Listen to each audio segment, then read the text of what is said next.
I guess my last disappointment is unrelated to music, but I would just like to say that this year, the year of our Lord 2023, we let Jack Harlow become a movie star.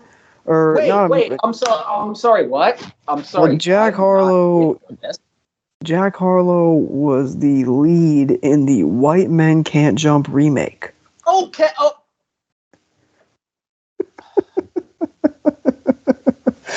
So that's wait, will you just put it in your pocket just to like throw at me like fucking salt, like a stereotypical Japanese pro wrestler from the 70s, like to fucking blind me. Living off borrowed time, the clock ticks faster. Living off borrowed time, the clock ticks faster. Living off borrowed time, the clock ticks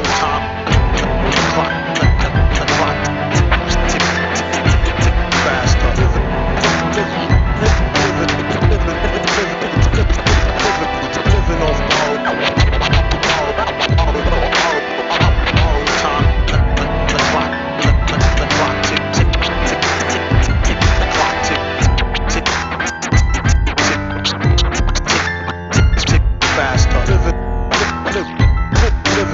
Living off borrowed time, the clock tick faster. Living off borrowed time, the clock tick faster. Living off borrowed time, the clock ticks faster. Living off borrowed time, the clock ticks faster. Living off borrowed time, the clock ticks faster. So I did get to see Guided by Voices because they were in Lancaster, which will never again. I think I talked about this on the show. They really no, one time only. See, you play disco music on a pre-recorded thing. Bob did not like that, so I don't think I'll ever have the opportunity to see Bob Pollard in Lancaster again. But it was a stroke of luck that got you there. That's what matters. But anyway, yeah, I am fucking envious. I mean, you also have the benefit of, like, if I lived in New York and was in the same situation, I could still walk to shows. Like, I feel like there would be more of an opportunity if I lived where you live, not where I live. The geographical, it is amazing. I mean, it's not new knowledge to anyone that has a working brain, but, like, it's amazing. There's the general infrastructure in the vast majority of places in America that is just, I mean, and by the way, including New York, obviously, but just on a wider scale, the infrastructure in any sort of suburbia is the most trash thing you've ever seen in your life. So, I mean, yeah, it's really, this country is set up horribly. Yeah, see, we got the negatives out of the way early in the pod. This is perfect for disappointments. Let's get into it. Negatives included was actual music. I mean, we'll talk a little bit about negatives in music, but not very much. Exactly. This is end of year podcast. This is the Living Off Borrowed Time podcast. I'm Patrique on RYM. You'll have to search much harder to find me on RYM, as I'm sure we'll get to at some point. But we'll get there when we get there. Patrique on RYM, and joined as always, as most times, by Caleb, OptimalAudio on RYM. This is our year-end episode, our year-end tradition, as in most years split up into two parts. Our following episode will be joined, as always, by Travis, to talk about our top 10s for the year. But in order to not let that episode be 7 hours, as it really was one time, it really was genuinely 7 hours long. Eternal apologies to our producer Wyatt. We're getting our honorable mentions and other assorted ephemera. Why do I try and pronounce words that I don't actually say in real life on the podcast? That I just type on the internet? Ephemera, EPHEMERA. You know which word I'm talking about, right? Yeah, ephemera. Ephemera. Yes. I still can't pronounce it, even though you just said it. Other assorted shit out of the way that is not the top 10. That's not the best or the worst. Things that we would like to, put a spotlight on, things that maybe disappointed us a little bit, some maybe non-musical stuff. We're going to get that out of the way just to, facilitate discussion on that. Maybe revisit some stuff from our previous recap episodes that we've had, our mid-year, our catch-up episode. And, yeah, just get that, some stuff that really spoke to us this year, some stuff along those lines. Absolutely. I mean, there are a multitude of options. None of them include podcast episodes, as much as we floated the idea.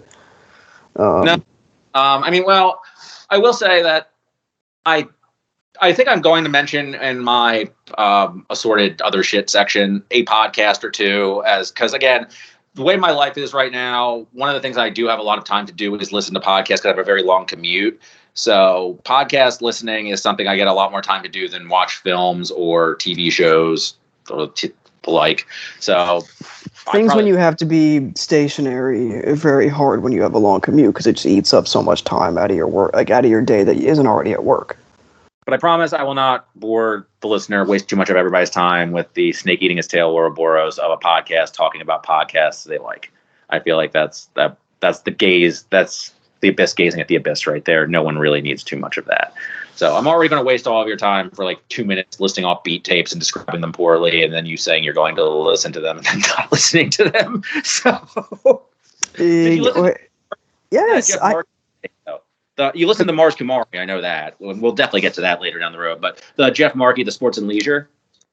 Yeah, I didn't make it through, but I did listen to some of it today. I figured you would, because it had all the fucking samples on it, the sports sample. No, I was into it. This is not a. I said send me some beat tapes. I will listen to them. My own fault that I didn't finish it, but it was so short that it was like it. I think I only had a few tracks left. But I was into it though. Like you did with what was it, Sedale Threat last year? The sports stuff. I was like me doing the Leo DiCaprio like pointing at the TV screen. Like it was like, oh, I know that one. Try and pander to my audience, so I generally just try and find stuff with like Venn diagram sports references. Like I know that because it was back when I watched when I had ESPN on the TV all the time in the background. So I know you'll recognize this too. So yeah, it's a great thing about being a nerd. It's just like when you're a nerd like myself, multiple different topics, you find yourself being like, oh, I know that reference. I got that one. So I mean, there's actually a beat maker called, I think I plugged him in the Discord forever ago. I don't even know if you could search it up, but I might not even have. This might have just been a conversation between me and Aaron. Is named after Coach K, and amazingly, I actually like him a lot. Considering my feelings on the real life Coach K, you would think that I. So like, is it like Krzyzewski, like the full name, or is it just? No, Coach K. It's Coach K. Just Coach K. Okay, yeah, that would be hilarious if he had the full name. Yeah, Mike Krzyzewski at bandcamp.com. Yeah. That's definitely a lawsuit. Yeah. Also, I think Duke was probably very litigious, and they probably would not have that. But no, they're really. I mean, I don't know if the beats are necessarily fully up your alley. It's like very like a Diction core, I would say. I think Diction's reviewed them, so there you go. But the samples and the overall concepts behind them, it's 90s college basketball shit. 80s, 90s basketball is like the concept behind them. They're traditional beat tape like AB, like 2-trackers, which Aaron hates because he likes shit to be split. But so I think you would at least appreciate it on a conceptual level, although I think you would probably find the beats a little boring. So, but yeah. Fair enough. No, I mean, we'll shoot it over. I'll give it a whirl. And you know, it is funny whenever we recommend stuff to each other. I always joke about like our answers are kind of like, oh yeah, I'll definitely listen to it, and it might like sound half-hearted, but I know we both actually like give all of our other stuff a real shot, obviously, because there's years of us on this very podcast talking about how we both have gleamed things that the other has sent us in passing or plugged or whatever. Also, I just like wouldn't keep up with a lot of different shit if you're just not putting it in the server, like, because there are some days when I won't be checking for music news, but I'll be in the server and then I'll see it. So valuable, you know, it's good to have podcast co-hosts that specialize in many different lanes. So, or, continuing to just, faff each other off about things. I feel like that's the whole idea behind this podcast, and specifically these episodes. It's just kind of signal boost stuff from different perspectives, like you're into. I feel exactly. Like on along, like we've kind of had more our interests have diverged a bit, and so we're coming at things from a bit of a different perspective, but we're just trying to put a spotlight on things that might not necessarily be like so publicized. From exactly the audiences that are coming to it to hear, like, for what your topics are the same audiences that are coming for my topics, and hopefully they stick around to hear what the other has to talk about. It's the fork in the road moment, and that's why music is great, and that's why, as we alluded to in our last episode, which we're not going to rehash this discussion, but I think is a good jumping off point for the year. at large is, if there was one thing about this year that it brought us tiresome discourse like, quote, is hip-hop dead? And there were resounding answers to this discourse and resounding solutions, which the answers are no, and then following up that, fuck no. No, so, yeah. But that was, okay, so that, basically, we have a pretty set format for this year-end episode, which is generally that we discuss disappointments, then surprises, because we want to get the bad out of the way first, and things that pleasantly surprised us, and then we get into these things that were really good, but not necessarily a top 10 worthy. This year, we're going to mix up a little bit and start with, I was really going to say we're going to start with non-musical things that we really liked, but you gave an excellent transition to what I want to say was my first disappointment of the year, which is the fucking discourse about, I would say the biggest disappointment, not the biggest disappointment, because I say we'll do disappointments, surprises, take a break to do the non-musical stuff, then get into the honorable mentions, because you just gave me too much of a layup into this transition. A nice runway, yes. In a lot of ways has been the biggest disappointment, because I feel like we've been gifted maybe the best year since 2020, I think, where everybody was just locked in with the pandemic and had nothing better. They couldn't tour, and there was so much music, and there was so much of a need to foster community through music, to get out all of frustrations and emotions and process things through art. I think 2020 was like 2016. It was a year that there was just so much raw shit that needed to be processed through art, and there was just a surplus of great music. This has been that kind of year, and the internet, at the very least, I don't know about the world at large, I don't interact with the world at large, I just talk on the internet, just responded by just complaining and whining like a child with diaper rash that was just like either asinine, like we talked about the hip hop at 50 discussion. That was always going to be bad.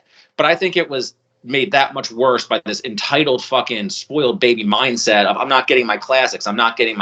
These artists I like are either not dropping what I want. Wah. And then you have like the artists themselves sometimes.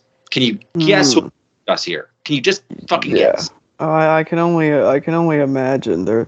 Let's start here with you, little Yachty. Like, fucking child gets, like, 15-year-old got Dark Side of the Moon for the first time, and then fucking starts posting Les Wrong Generation fucking comments on YouTube threads ass, Lil Yachty. The problem is he couldn't be just satisfied with a lot of people. Our opinion doesn't matter in the grand scheme of things. A lot of people liked his album, fans or otherwise. That's true. That's true. You like the album. And by the way, I'm not even coming at it as like a hater of the album. Like, there are people I know who said it sucked. I was like, it's okay. It's not really for me. I wasn't hating on the craft behind it. But everything that has happened since then, with the exception of, I would say, he's dropped about a half dozen singles that I've really liked, which is a weird thing where it's like some of his singles I think have been really fire, but none of those sound like anything that came from the album. Which is weird, because on the singles, he's doing a lot of the shit he's criticizing lesser rappers for doing. Exactly. Maybe this is all. He's kind of. I'm sorry to cut you off, but like, go ahead. Doing that. Like, we talked about this on the Scaring the Hose Under Ocean Blvd episode, where like we did the whole Lil Yachty digression at the beginning, where I was like, maybe this is all kind of a meta commentary with the AI artwork and this and that. Maybe it's all, I don't know. I don't want to give him too much credit because he's so infuriating in these fucking interviews. He just comes across like he has his head up his ass. But then he'll put out these fucking singles you're talking about. And I can't call them off top because I'll listen to them and they get posted in the server. Like, these are great. Like, yeah, also exactly what he was fucking criticizing other people for. And then also, who did he have on the EP? He had J. Cole on the EP, right? He did J. Cole. And J. Cole is exactly like the fall off type shit, like, is what he's talking about. So I no reason to think he doesn't actually believe everything that's coming out of his fucking mouth in these interviews. Yeah, I mean, it's so bizarre because Yachty has always been such an appreciator and a celebrator of rap for a long, going back for years. And this has obviously come across in the fact that he was celebrating people in Atlanta in like 2016 when he was breaking out. Like, he was big upping, smaller artists like in the South and in Chicago and stuff like that.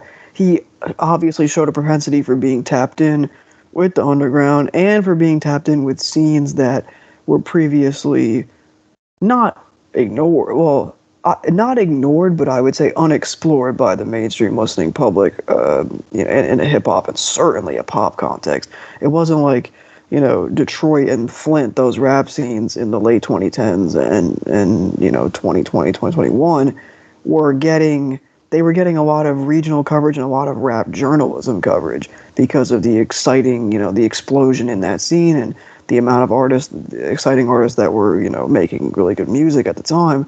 But it was still very regional. You had some of the biggest artists make waves on social media and stuff like that and have their, like Rio and RMC Mike and stuff like that, and have their view counts go up.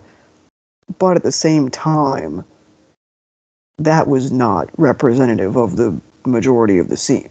Yachty saw a lot of talent there and collaborated with it and promoted it, did a tape with a lot of artists. And, we talk about, Yachty saw, among some other artists, but I think Yachty was the first, really, really big artist, if I remember correctly. I don't want to misassociate or misquote history, but he did a song with V's years ago, and now look where V's is. Obviously, we'll be talking about him that episode. I have a lot more to come on that later on, but he's just he always has been at the forefront of rap that people might turn their nose up at, I feel like. And he himself, back when, the boat, the tape came out, people were, dismissing him instantly. He's going to be a fat, he's not going to care, but he had something. And it's now this is what you're talking about? The negative influence of rap music? What are you doing? These quotes are meaningless. It's so vapid. It's fucking rap Republican reactionary bullshit. It's both at odds with his previous career moves and his personality previously. Just the positive. He was a happy guy. Yeah. So it feels like something happened that we don't know about industry wise, maybe. I don't know. Something made him embittered, and because there's such a hard pivot, and I don't want to say it feels insincere with Let's Start Here, but it feels like he's okay, fine. Y'all want some fucking music? Here's music. But then, I don't know. There's just something about it that feels like a sour note to me in the interview and the press tour that just won't stop, by the way. I was okay, this is the press tour behind the album, fine. But it kept going. It just, he's still doing it. And Brian, and the infuriating thing, and I know we're being negative off the gate, but the infuriating thing is that type of commentary from an artist that is quote unquote hot within rap music right now is doing exactly what these, not even old heads, old legacy rap media people are talking about when they say they have concerns about hip hop and it's stale and this and that, and then the outside noise and the hip hop at 50 bullshit and how the then versus now and it was so much realer back in the day and all this, a lot of the negativity surrounding rap this year within this overarching discourse. When Yachty says something like that, those words carry weight. And even though a lot of people like us roll our eyes at it, and a lot of people that we know that love hip hop, and this is not going to affect anyone who loves rap music. It's perception of rap. But imagine you're just you don't feel the same way, or you're just a random. Those words carry weight. Media outlets are going to run them because they know they'll get impressions and clicks, and the social media will be. It'll generate this conversation and all that stuff. So it's that is to me dangerous. That's harmful to the genre. I'm overstating it a bit, but that's how I feel. I don't necessarily. You're being harmful to the genre is an overstatement. I'll retract that. It's more of it. I think it does the work. I think it does the work for a lot of the negativity and a lot of the negativity coming from certain factions. It does their work for them when Yachty says some shit like this. Yeah, I think I agree with you wholeheartedly. I think the initial way you framed that was a bit hyperbolic, but I agree with you wholeheartedly. Yeah, I'll walk that back, yeah. But I think that you're completely correct that it carries more weight coming from him. This isn't just somebody on rolling 200 deep, like talking about how hip hop is dead because there ain't no bars. That these 8 bars on this K-Slave like track is going to save hip hop. This isn't Papoose. This isn't some dusty ass old head giving you like the business on a DJ Vlad interview. This is somebody who's supposed to be relevant and vital. And one of the things that's always gotten me about hip hop is it's the only genre that's always proclaiming itself dead constantly. Like, it's always in a rush to cannibalize itself and attack itself. I mean, there's always music's always doing this with the old versus the young, but I feel like hip hop's always been in a rush to do it since its inception. Well, it's always been categorized as a young person genre, right? Where that's where in a lot of cases since hip hop's inception, the quote unquote youth have been moving the form forward. And so while I actually think we've gotten to a case where there's both, this is a generalization, but where like both older and younger, I think are equally moving the genre forward in different ways. You just have to look and understand that what the guys in what the guys in Arm & Hammer and many other artists that I'm sure we'll talk about are doing. And also at the same time, what artists in Florida or in the Bay Area or in Atlanta or in Texas or in Flint, Michigan or New York, whatever, whether they're, part of these quote unquote like internet rap scenes or whether just like regional rap scenes are doing also, is pushing the form forward in different ways. I mean, if we could have, Lil Moraine, shout out to him, come on the podcast right now and he would give us like 20 guys from the Bay that are doing cool shit that like out of all those guys, maybe 1 or 2 of them is any kind of traction. Right, we can bring you have to look.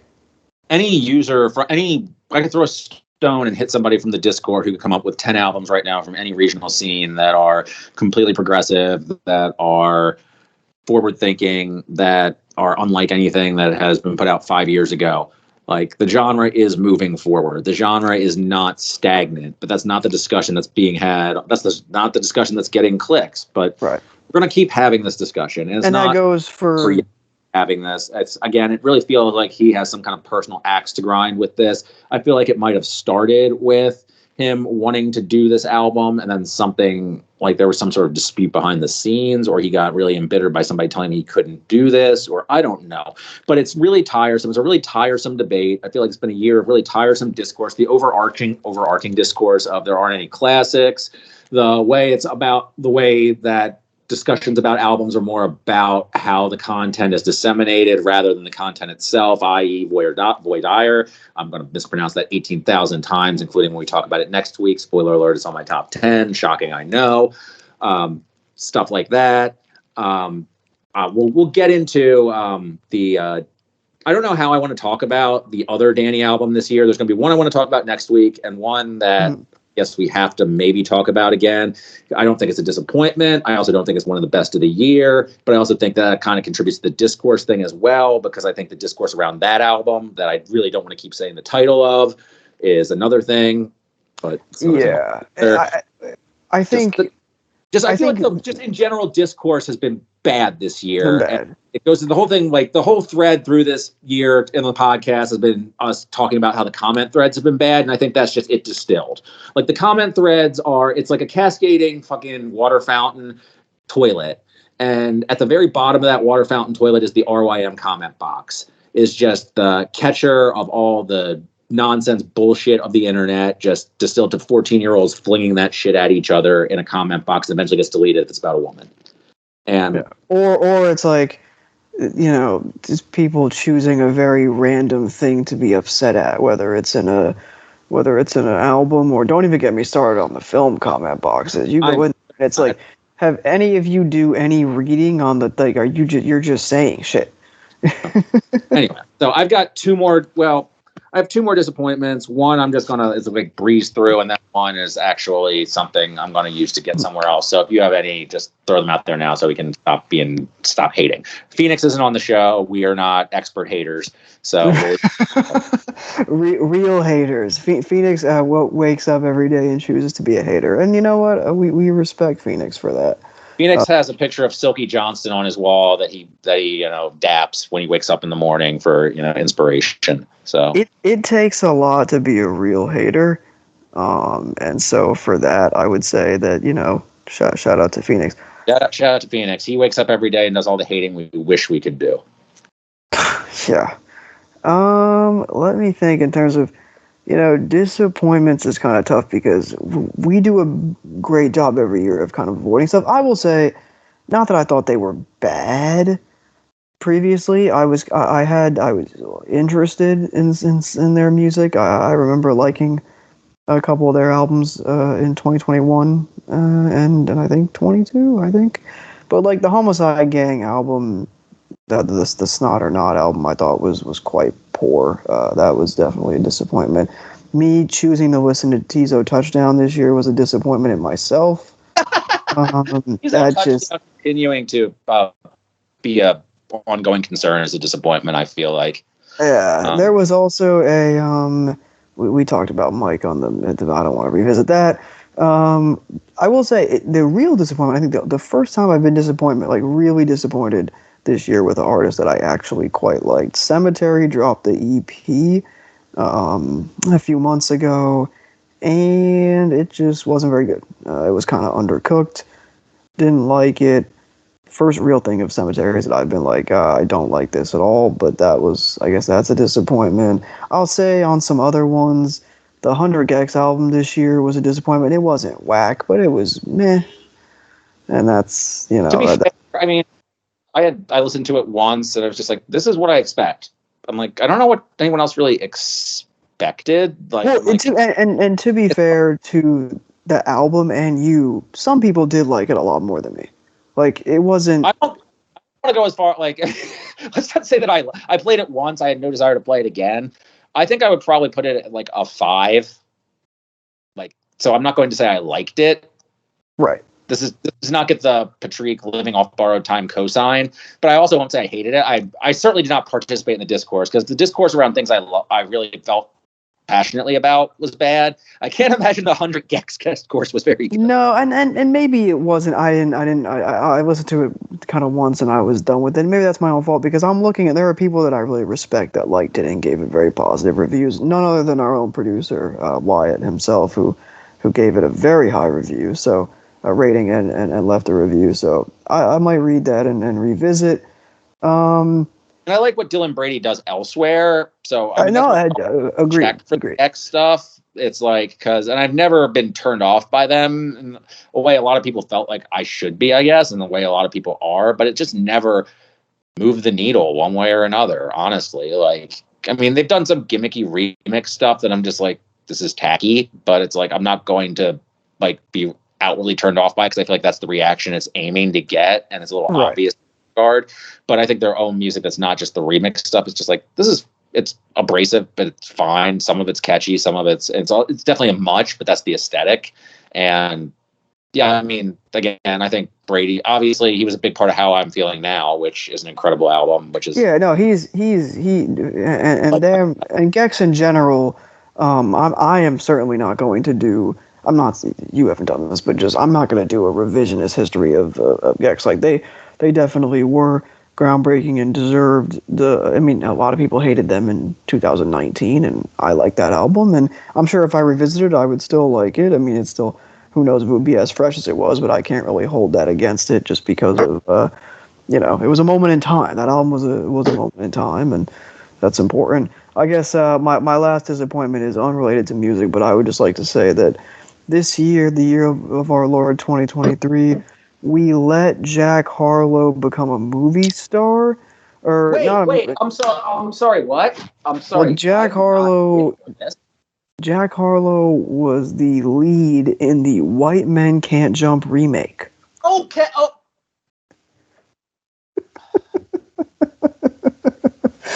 So that's wait, you just your pocket just to like throw at me like fucking salt, like a stereotypical Japanese pro wrestler from the 70s, like to fucking blind me. Like what the? Okay, first of all, it's as bad as you would. It's as bad as you. Okay, was this Ron? Did Ron Shelton direct the remake, or is it like what the fuck happened? You know, the director is just a guy who I think a guy, but Jack. So Jack. He's like a old music video director. But is it McG? No, it's Cal. I don't. It's not. No. Okay, so he's the Woody Harrelson. It's a music video director. Yeah. So he is the Woody Harrelson character. Yes, he is. That's so fucking. That's. Yes, correct. Who was the Wesley Snipes character? It was Cinqua Walls, who I didn't know because he hasn't been in anything. Okay, really. so this is a Jack Harlow vehicle. Yes. He is the guy. Tiana Taylor is also in it, but she's like a supporting. And Vince Staples is a supporting role. I mean, which actually that works. What's happening? What the fuck are we doing? Vince Staples works in the supporting role. I mean, I'm sure he does. Nothing else worked. Jesus God, why Jack? But you're 100% right. He is the first name on the poster. Everything. It's a Jack Harlow vehicle. Yes. I would have rather they gave that to Post Malone. Yeah, White Iverson, man. He's already. Come on. There you go. I mean, he's been balling already. I would have not been happy if they gave it to Post Malone, and I would have rather they give it. They could have just recreated the White Iverson music. That would have been like, oh yeah, it's probably better than This White Man Can't Jump. I mean, that would have probably been as embarrassing for Iverson as his sports book looks right now, and still. The commercials he does for that are so funny. That's in a terrible way. I cannot believe. I can't believe that I didn't know about this. Like I figured. Yeah, I don't think we ever talked about it in the server, but yeah, Jack Harlow, movie star, incoming. Sorry, what? Oh, it's a Jack Harlow. You know, get ready to see. You know, it's Hollywood Harlow right there. You know, when that rap career dries up. Hollywood. Oh, man. This is brutal. I mean, I guess better him than MGK. Oh God, that's like choosing between. I mean, what? That's the prisoner's dilemma. The prisoner's dilemma. Like syphilis versus COVID, right there. That's like syphilis versus long COVID. Like, choose your competitor. No, that is what's the trolley problem? That's the trolley problem. Conductor, we have a problem. Wait, can I do a surprise? Speaking of conductor, can I give you a surprise? You're not gonna expect this one. I don't know how you can surprise me more than there was a white. Well, how about this? I can't one up Hollywood Harlow, but I've got you. I've got you. Okay. Sorry, I'm making myself laugh. My own joke. Not the Drake album, but the little EP he put after when he was like, all right, fine, I guess I'll like rap over some conductor beats or whatever. Wait, that one? I like that. Rapped over conductor beats? Correct. A conductor and Overcast beats and Alchemist beats for like an EP. All right, I'll put that one in my pocket. Is it any good? Surprisingly, I liked it. I mean, and it is prestige rap, Drake punchline, the rap. Punchlines. I guess we can touch on. Did we? I honestly forget. Did we talk? The Drake album was right around when we did the catch-up episode. Did we talk about it? I don't think we talked about it. No. Yeah, I mean it's a Drake album. It's a very long Drake album with really good production, a few good tracks, and some of the work. Like I would probably had a lot more funny things to say about it at the time because it was really annoying to listen to at the time because it's so fucking long and the punchlines are just like, again, I really truly feel like he had Cole in the Quentin Miller role there. It was just like, give me your biggest garbage bag full of your fucking punchlines. First person shooter might be the worst song of the year, and it's mostly because of Cole.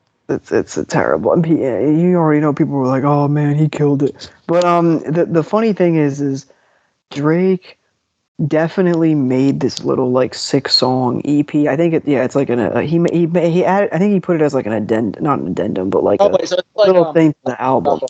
RYM. Is it a scare? Is it like a fucking? Is it? Yeah, Scary Hours 3 or whatever the fuck, right? Oh wait, no. So it's actually so it's an EP. It's not like an issue of. It's not like for all the other dogs. It's not for all the other dogs. He's got that dog in it. Let me see. Wait a second. No, it's For All the Dogs Scary Hours edition. What? Okay, they name things. Like, just fucking come up with a name. You come up with all these stupid ass punchlines. Fucking name something. So I'll tell you for you to all of the songs on For All the Dogs. 2, 4, 6. Yeah, there are 6 songs.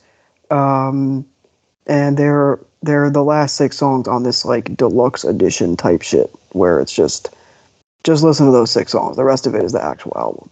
I'm curious if these are any of the Conductor beats that showed up when we get to the beat tape lightning round. Conductor put out a Conductor We Have a Problem 2 beat tape this year. Oh, and he also had Samo's Revenge last year. I'm pretty sure one of those beats showed up on Conductor Machine with Conway. I'm not certain though, and I guess now Conductor Machine has its instrumentals on DSP, so I'm wondering if he used any of those beats. So that'd be interesting. I will tell you some of those were weird, and I could hear Drake on a few of those too. So I will tell you that Drake. Because honestly, my problem with Drake's rapping on For All the Dogs was not his flow or his delivery as much as it was just the fucking endless dumb punchlines. Like he was rapping. That's how he raps now.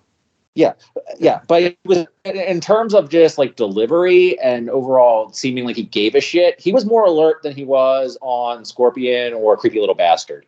Like he was absolutely, he was definitely like trying harder, but he was trying harder with this fucking Catskills comedy shit, and it was like really not working for me in a lot of ways. But he still has some of that on there, but it is not. It feels 3 things. It feels like sharp. It also feels like off the cuff because he definitely recorded at least 3 of those 6 songs after the album came out because he kind of makes reference to it a little bit in one of the songs, and also he was getting lambasted on Twitter for being like, "Oh, Drake, we thought this was going to be a rap album with For All the Dogs, but there's so much R&B on this shit. Like, you're not really rapping like that. What happened to Drake?" So then he he had to go back in the studio and rap. That was Not here to defend, fucking Drake in any way, shape, or form, pretty much ever.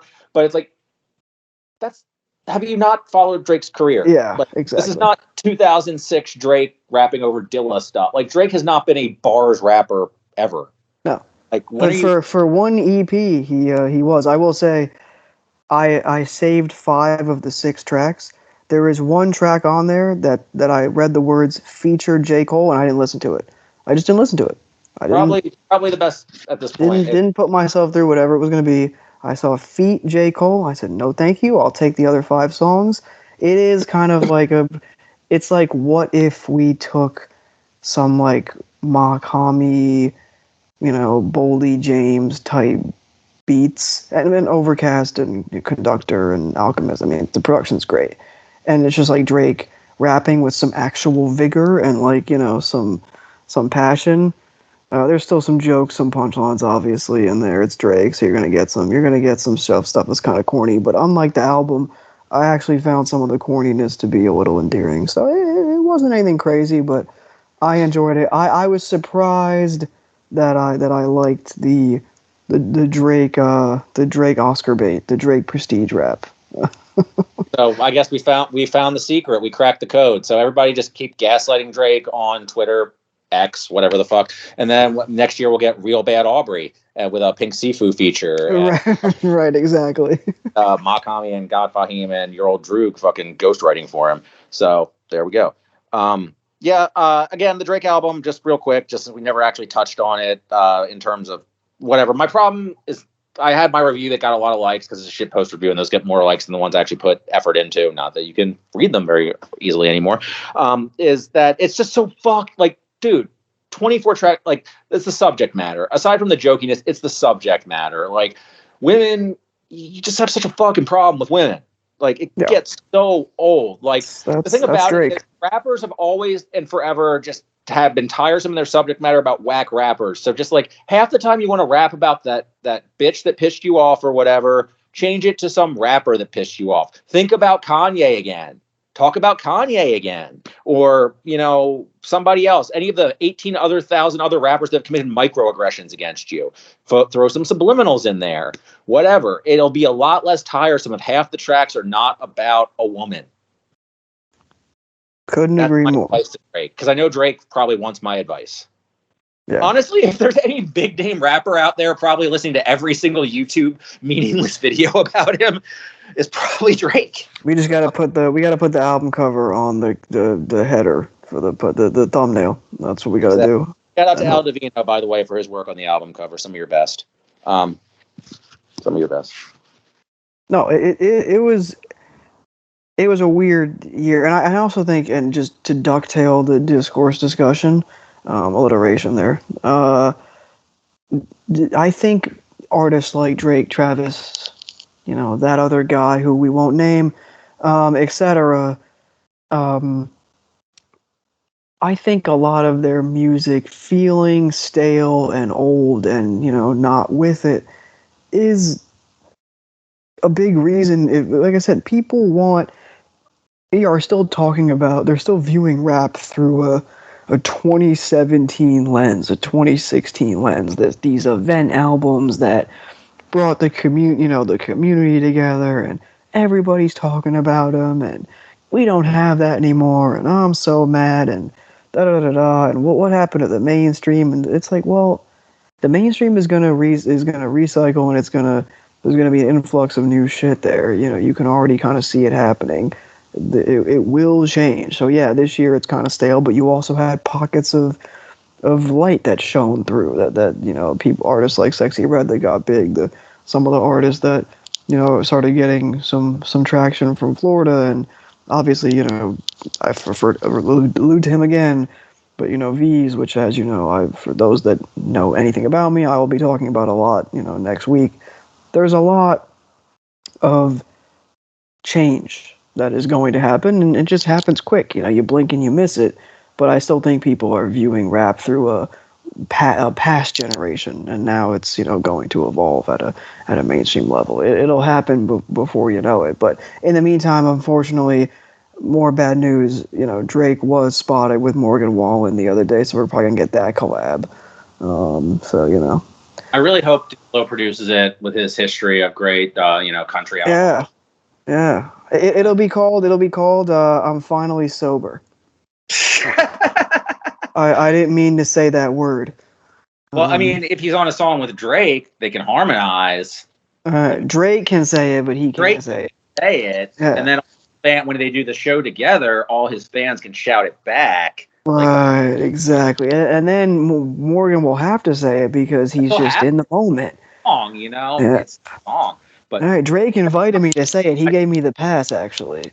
I mean, if anyone's able to issue hood passes, it's Drake. But anyway, just to go back to your previous point there, that's actually a good way to transition into one of my two last disappointments, and we're going to breeze past these so we can get to the good stuff, is I think a common thread with albums I'm disappointed in is watching artists that I really looked up to and had albums that meant a lot to me turn into cranky legacy artists. Because I was looking at my disappointments. We have the Mike album, Talib album, and one album I talked about positively on our catch-up episode that I think is actually a disappointment that you said you didn't feel very well was the Open Mike Eagle album, because I didn't come back to that. And I feel like that album set the table for an album I'm going to talk about next week in terms of like really calling back to like 2000s underground weirdo rap and like bringing together these people and really calling back to that era. But I don't think it was very much of a success. Like, I listened to it a lot and I like what it was going for, but I don't think it was really successful. And it's just like, just hearing, like, the Mike album is the biggest example of this in terms of its reactionary politics, but just in terms of this cranky, sour tone. And Talib's always like that. And just hear an artist you like get old and cranky, especially when there are so many artists this year. Like Black Thought ages gracefully. Aesop, I've only heard some of his album, but Aesop's aging great. And hip hop's always been, like you're saying, the young man's game. But I feel like as things go on with like the genre, there's so much evidence that it doesn't have to be that way. LP. I mean, right. LP Mike, and LP is just aging pretty gracefully, I would say. But the thing about LP is that I feel like he's really limited the output of vocal stuff he's done, and just kind of picked his spots, I suppose. And maybe Mike has too, and for good reason, because now we've heard what Mike has to say. Maybe he shouldn't have. Yeah. Maybe it's managing his fucking buildings.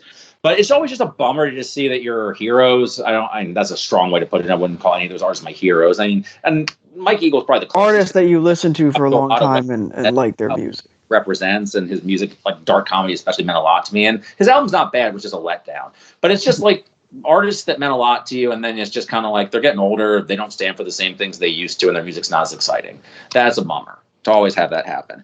And then like there are albums I'm going to talk about later, like the Black Thought album, the Count Basie D album. These are artists who are getting older and talking about issues of like, aging, mortality in a mature way that's not boring, not reactionary, that's fresh, the music's good, and it's not about how their genre is dying, and it's not about like stale nostalgia for the past. So it doesn't have to be that way. So to have artists so stuck in that mindset is depressing.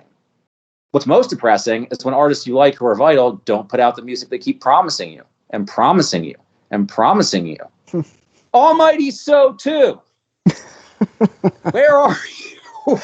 It doesn't exist. It doesn't exist. I'm coping. It doesn't exist. It doesn't exist. That's my biggest disappointment of 2023 is that he is holding the football. He is Lucy.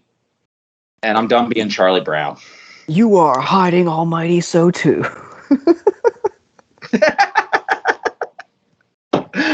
But I would say a big surprise is our previous Lucy, Playboi Carti, has decided to be generous. Yes. He is our benevolent Lord now, and he has blessed us with not one, not two, but 3 singles that might be never, like, they might not be on an album. This might be a portent of nothing. But he drops them and then he immediately pulls them. That's just funny. I told you that was going to be a transition. Yeah. And you're 100% right, by the way. Like that, and also just like we don't even know if they're quote unquote official because, as I said, he dropped all 3 and then he pulled them, but they're still out there in the internet. He hasn't like DMCA'd, like so they're just there. I think it was like to gauge a reaction. I personally think of the 3, I know you just heard them. Yeah, literally. This is the most thirst thought theater you're ever going to hear. Instant reactions, literally, from Patrick. Because my whole dumb thing was, and this is how legacy media, my mindset is, well, maybe it's going to be another Christmas drop like Whole Lotta Red. Like, no, that's not how Carti's mind works. None of us know how Carti's mind works. Carti doesn't know how Carti's mind works, I'm pretty sure. I did have the fleeting thought for a second that we might get a Christmas sequel as well. So you're not alone in that line of thinking. I thought maybe he would have, done it on like New Year's or whatever. But he did say on one of them, January 2024. But why would we ever listen to believe a word this man says on social media? It's either cryptic nonsense or lies. Like, this is what I'm not believing it. I'm just saying what he said on the track. I'm not criticizing you. I'm criticizing me because I should have just listened to songs when they came out like everyone else did, because my whole thing was I didn't listen to any of the singles in the lead up to either of the Danny albums or the Arm & Hammer album, and it was great. It's like I was just like, I'm going to listen to the albums fresh when they come out, and then as opposed to getting my expectations up and trying to formulate an opinion on the albums based upon the singles, which is a weird way to think about things because for time, whatever, as long as I've been alive, singles have been a thing. So it was just a different way to approach albums, just going into them completely cold, I guess. But with Carti, it was a little different where it's just like, look, you fucked with me so many times. It might be 5 years till an album. Why am I going to get excited about this? I might as well just wait until these are on the tracker with 30 other tracks and then just digest them then and give it 5 stars. In 2 years when there's a Leaks bootleg of this era, that's when we'll listen to it. Different thing with Carti. But yeah, let's talk about the 3 songs. They're all very good. I would say that the second one, You're the Moon is You're the Moon is the least that feels like a complete thought. That's the most snippety to me. It was my favorite, actually. And I also feel bad because I listened to it in slightly, emphasis on slightly, better quality. And now, like, a lot of the videos have been taken down. So the video I sent you was kind of made it's from a quality perspective. Whatever, I could tell that it was like, I don't know, transcode or whatever. It definitely felt like it had been through a few. Yeah, I think the video that was on YouTube that I sent you was like a screen record of or something of a recording of a recording. Yeah. But I feel like the actual song itself was basically as it was heard, like quality regardless. And I'm not slighting the quality and not sound quality, actual. The actual quality, yeah. They were all great. 2024 is my favorite. I'm just saying that in terms of like being a snippet, that was closest to like something off like whole lot of WLR leaks in terms of just being like a little repetitive, a little bit more of like one idea repeated versus something fully fleshed out. Whereas I think over the hood, is it called, or the third one? Oh yeah. Shit, I don't even remember the title. I just know that the hood, like over the hood, or. No, I got you. It's Hood by Air. Hood by Air, yeah. That one, that one's the darkest of the three, I think. Oh yeah. There was a comment again. I'm not trying. Like I told you, I'm not trying to actively read the comment thread on anything. But like they show up obviously when you're looking at the video, and somebody's like, "I can't get over this voice." And I'm like, "He's used this voice before. He's used every voice before. What do you mean you can't get over the voice?" I mean, I think it was a compliment, but still, it's like that felt a bit like a Whole Lot of Red Sessions outtake. It was a little bit more ragey to me, I guess. Well, what I liked about that one is the beat had the Memphis rap like cowbell, or the 90s like southern rap cowbell. Yeah. It felt a little bit like NOD, Tommy Wright the Third type to it. Yeah. DJ Paul almost. Wouldn't be surprised to hear like a vibra slap thrown in there for good measure. That was great. It was really dark. It was again like a harder, more aggressive delivery. But 2024, my favorite by far. Melodic Carti, triumphant, just blissful. The horns, amazing.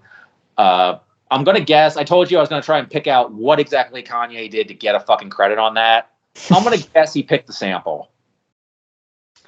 That would be my guess too, because the beat felt like a beat he didn't do anything, but I'm guessing he picked the sample. Yeah, the beat felt like, I know Earl on the beat was credited. That's who, and they've worked together plenty of times before. That felt like a beat that he would have had a lot of input in. But yeah, Kanye probably, like you said to me, off air, did the least. I'm sure did the least amount of. Did the least of those three. He just put his name in the credits because obviously it helps. Whenever I see a Kanye credit like that, I always think about the initial No More Parties in LA release, where it was originally produced by Madlib and Kanye West, and then he got roasted, and then it was produced by Madlib and then Kanye West () intro. Yeah, that's funny. That's Yeah, I mean it's amazing how it's the litigation that man has not seen in his life, and he's seen a lot of litigation, like documented on record, right? But yeah, I would say of those, I liked all of them a lot. He's literally stolen from high school bands, very early on, but You would this is a reminder to the listeners. This is like still probably one of the more pro Kanye podcasts you will ever listen to. Yes, so these days we just choose not to talk about it. For the most part. Although I have to say the one line at the end of 2024 really, really does sound like he's saying we're all Nazis. Maybe that was the Kanye contribution. That was the influence. Sorry, I had to. I fucking had to. Oh gosh. To him. Oh my gosh. But yes, I mean, I'll say I hope we get a Carti album in 2024. I am not holding my breath. No, not optimistic at all. But I'm happy we got these. That's a sign of something. It's more than we got between Die Lit and Whole Lot of Red for the most part. Yeah, I mean, look, I will say that all of them I've been playing a lot. Goes without saying. My You're the Moon one, like that one has been on a constant repeat because I just find myself quoting random little lines for it from it all just throughout the day, just randomly. Just it's such there's such a stickiness to it, and that was the first one that he put out. And shout out to to look at Ghost, frequent or somewhat frequent podcast guest and listener, and I think he was. I think when I put it in the server, he said something to the effect of like it's instant classic, I fear, or something like that, and I 100% agree because that one actually made me go there like it felt fresh and new, and I could tell it was fresh and new because there were people that were like, oh, this is amazing, and then people were like, this is ass. So whenever that happens, I was like, okay, we're so back. See, I am that was the one that gave me the least initial impression off of it, just because it felt like, which is probably a sign that it is the most progressive, forward thinking of the three. 2024 is the one that hit me the hardest initially, and I definitely 2024 feels like a bigger song. Like Hood by Air is the one that felt the most familiar, again, that felt like Whole Lotta Red, Rage era to me. Whereas You're the Moon again felt like, I say incomplete thought. That sounds like an pejorative statement. It's not supposed to. It's just more that it feels like he's doing something different, and the snippet length is something that he's absolutely mastered. He's one of those artists that works in completely different forms. So 100%. It's like a director doing a short film. Right. It's Wes Anderson doing 4 shorts type thing almost. Yeah. So that's the biggest. I mean, the biggest surprise to me is that Playboi Carti decided, fuck it, 3 songs. That was a huge surprise to me. What else you got for surprises? For surprises, I feel like I got a couple good ones out of there. I will say this is kind of just for the pop heads, and I haven't listened to this much, I will say, but I will be honest. I think it is pretty interesting that we've now moved into former current, I think used to be former TikTok star Addison Rae, influencer, personality, whatever, who I don't know much about, did a EP, including a song with Charlie XCX on the EP. I guess they're friends. And I was like, oh, this is actually pretty good. You would have thought that, influencer tries her hand at pop music. You would have thought, disastrous results. But that was actually pretty good.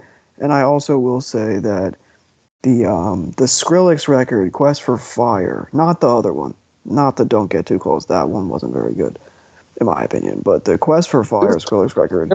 2 new Skrillex albums this year? Yeah, one of them was really good, and I don't mean it as an insult to Skrillex when I say surprise. I just didn't anticipate a EDM, dubstep Skrillex record in 2023 to be really good. But it pulls from a lot of different genres.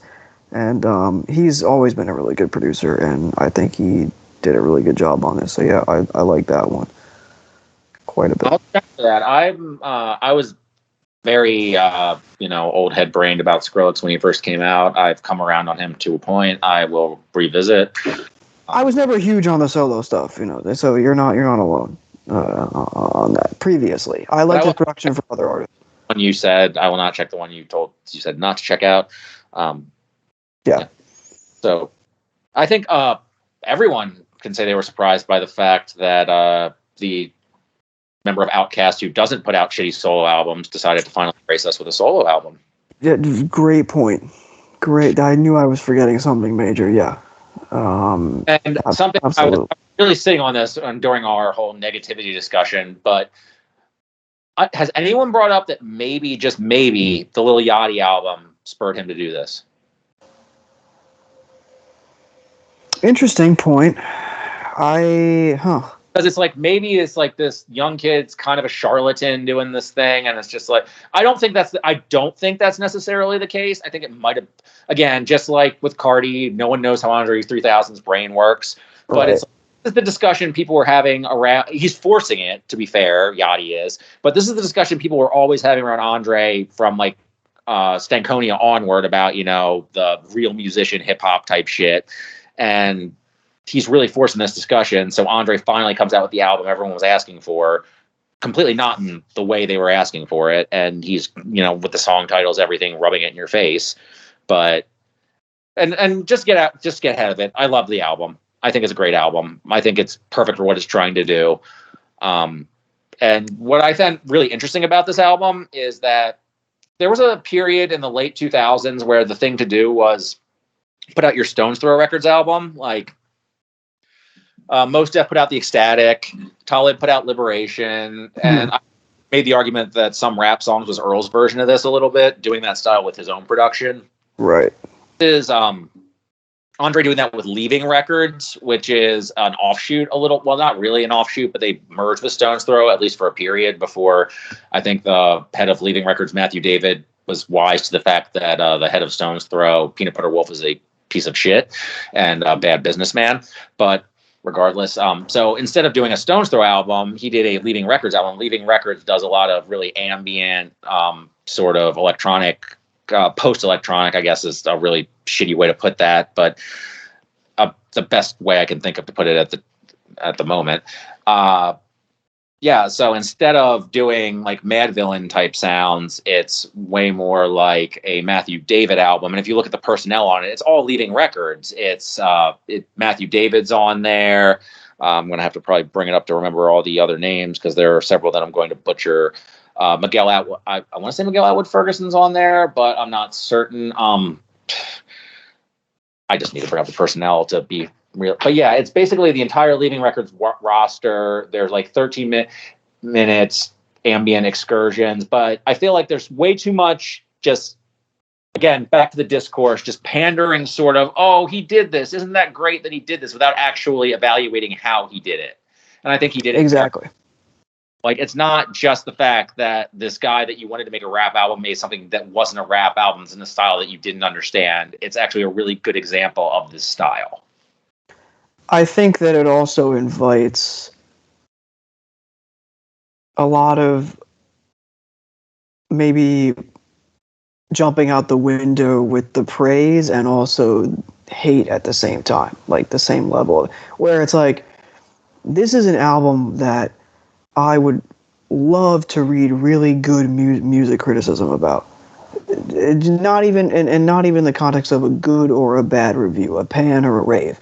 I just want to read what someone that I think writes about music well thinks about it, because it's that kind of album. I think it's a very, while not intentional, I think it is thought provoking, because I think there's a lot to say about it, despite the fact that it is based around. It's not obviously it's not entirely instrumental at all, but it's a non-rap album, so it's not something that the majority of the audience is going to be used to, and I would love to read. And I read one article that included a profile of Andre that was very good, but I haven't read much more beyond that, and that might just be me. I might be missing a great article out there somewhere, but I would be remiss if I didn't bring this up, because I think one of the things this year that I've really valued is great, like, art criticism and writing, and I feel like I wish I saw more of that around this album. Well, first of all, the artist I misidentified on here was Carlos Nino, not Miguel Atwood Ferguson. Apologies to Carlos Nino. He's put out a bunch of really good collaborative projects on Leaving, where I like essentially the equivalent of like Rolodex albums, but for like jazz type projects. Almost, I'm doing a really bad job explaining this. They're almost like a John Zorn style, getting everybody in the projects, but with like LA hip hop adjacent musicians. They also have Dean Tony Parks on here on drums. He did a little work with the Mars Volta. He's been involved with Leaving for a while, and yeah, several other musicians I'm not familiar with who I believe have been on the Carlos Nino albums. And one of the things I said in my brief review was that this has more artistic conversation on it than the last two Outkast albums, maybe three. And I believe that because obviously Speakerboxxx Love Below is a split album. It's not an Outkast album. It's two solo albums. And then you have Idlewild, which is two artists, I think, in opposition to each other. They're in completely different spaces doing a soundtrack album. I don't think there's very much conversation on that album. There's good music. There's bad music. And it ends on the least Outkast-y Outkast song ever, which I think is Andre making a statement on its own that Outkast is done, and this is what you get. So it's not a conversational album. They're a rap duo that stopped talking to each other at Stankonia. Whereas this is him in musical conversation with the people he feels spiritually connected to. And right. through that, and he's speaking through this instrument that he's been practicing. And I'm not conversant enough in this musical language to really speak to it in an educated enough fashion. Like you said, there needs to be criticism that can speak to it better. But I think it's more than just pastoral music. It's more than just ambient music. This is not just, pure moods type, sell the shit at a Starbucks or whatever. There's a lot more going on here. Oh, absolutely. Absolutely. And I like a lot of the discussion. I have been gone out of my way to avoid a lot of the discourse around this because I thought it would be bad, and it is. For example, just pull the last comment out of the comment box here. From shout out to Bandito616. Cool guy privilege is the absolute best way to describe this kind of music. If a rapper RYM already decided they dislike drop this exact project, it would be at a 1.6. Fuck off. Fuck buddy. Like what are we doing? Engage the music and you say nothing, whatever. Like, that's just, you've decided you don't understand it. You've just decided you're not even going to try. And I don't think there's anything difficult about this. No, I think it's quite meditative, actually. I think it would be useful to, I've put it on in contexts where I don't want to be, how do I say this? I don't want to be distracted, and I can kind of go in and out and with the music. So when I'm writing something or doing some research on something, whatnot, work related things, and then what usually ends up happening is I'm finished with whatever I'm doing, and then I'll continue to listen to it because I'm in the headspace now. And right. I think that the same way for me with any kind of jazz record. I'm predisposed to enjoy this because I listen to lots of ambient, obviously, right. Onic, Milieu is one of my favorite artists. I listen to tons of beat tapes, all that sort of thing. But it's just to throw, first of all, there are certain dog whistle-y type words, red flag words. When you throw around privilege, it's all right, I see what you're doing there. And then you have this, it's about the actual music. And it's just something about that's just just say you don't like the genre. Just say you don't like the genre. It's not for you. You don't need to throw around other words that are just casting aspersions and poisoning the fucking... I don't want to say the phrase poisoning the well, because you know what that is? A poison phrase. Look it up. It's actually a really racist-ass fucking phrase. Because everything is horrible. But yeah, this is a great album. I feel like it's not getting a fair... it's got a pretty good rating on RYM. I don't know how it's being taken overall. I don't know where it's rating on the overall list, but I feel like this is yet another case of the discourse being bad around something and not really relating to the music, not really trying to engage with art on its own terms. And I feel like Andre is in a very funny way, addressing that head on with the titles. Shout out to Review of Record Legends Will Never Die. Writing some of the funniest titles of the year. But yeah. So this was a very pleasant surprise. I will see myself coming back to this for years to come for a lot of the reasons you discussed. It's great meditative music, and I feel like it fits in a lot with, again, the Leaving Records milieu, that sort of scene. This might be the only thing he does ever again, and I'd be happy with that. Yeah, and we're all the better off for it. He might do some other verse. And this also does fit, too, because he put out that free jazz EP, too. I feel like if anyone in rap has earned the right to... no artist needs to earn the right to do anything, by the way. So that's a dumb phrase as well. But if we take that argument as something valid, Andre has certainly earned the right to do whatever the fuck he wants. Yeah, he's not trying this on for size. This is a genuine statement, of course. Okay, that's the other thing. And another reference I made in my review was to Africanus by Lil B. And that's an album I admire and like, but be real, it's amateur shit. This is not shit. That's part of the charm, by the way, about the Lil B record. Yes, that's the part of the charm of the Lil B album, is that it is what it is. And this is not that. This is actually somebody practicing a craft. Right. So, just real quick, I wanted to get to any of the Lil B albums. I didn't get to any of them. They're all very long. They all I did get to some of the Pro Skater one earlier in the year. It's fun. But I didn't finish it. The wheelchair one looks nuts. Yeah, here's the thing is, I wanted to listen to, I think I listened to some of, what was it, Bitch Mob, the album? Bitch Mob, the album, I listened to them. most of. That's actually very good. The Pro Skater ones I listened to about like a third of. The Pro Skater one I think also has Justin Bieber on it for some reason, which is hilarious. That's just amazing. Finally put Justin Bieber on it. That's amazing. Yeah, no, I didn't hear that one, but I did hear Bitch Mob, the album, and that one was tight. So yeah.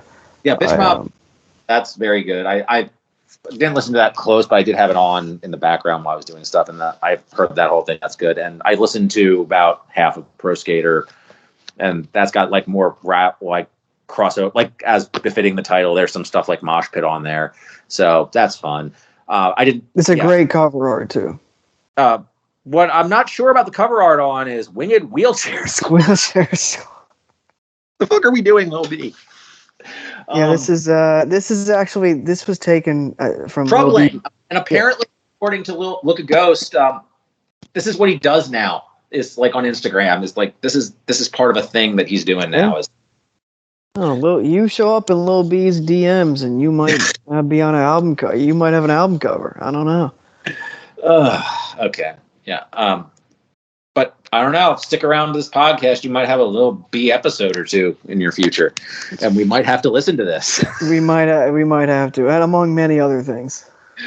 Yeah. Oh my God. The Lil B, the entirety of the Lil B MySpace collection. I'm staring at that like someone would stare into the abyss. It's just. That's like an infinity pool right there. Just right. Keeps going and going. So surprises. Any other surprises we got here? I mean, it's hard to top getting an Andre 3000 album. Like that's how entitled we are in 2023. We got an Andre 3000 album. We got an Andre record, yeah. No, I think in terms of I don't think there's much else I have in terms of surprises. Like I'm ready to fire off some honorable mentions and stuff. If you're we're going to go into non-music stuff. True. You're 100% right. Yeah. See, look at me. I'm sabotaging my own the formatting for the episode. Classic. Yeah, stuff that you enjoyed this year. Any movies, TV shows? Sure. Well, this was the books. Anything that you were into? Well, let me think. I think from all right. I'll say this from a TV show perspective. Make sure everybody, listeners, go check out my Rate Your Television list. Anyway, I will say that we got a season 2 of The Bear this year, which was my favorite. I think my favorite TV moment of the year. That or Succession finale. We got spoiled, but what about The Idol? We got spoiled in a different way with The Idol. That was a joy to watch, but in a different variety. No, definitely not a joy to watch, but kind of funny in a way. But yes, the Idol, yeah. Only 6 episodes. By the way, one of the most hilarious endings of the year in that show. You talk about like wrapping things up. They wrap things up quick, and that one it almost like they were told that there would be no season 2. Yes, that is literally definitely what happened, and they that final episode, the tonal whiplash is pure cinema.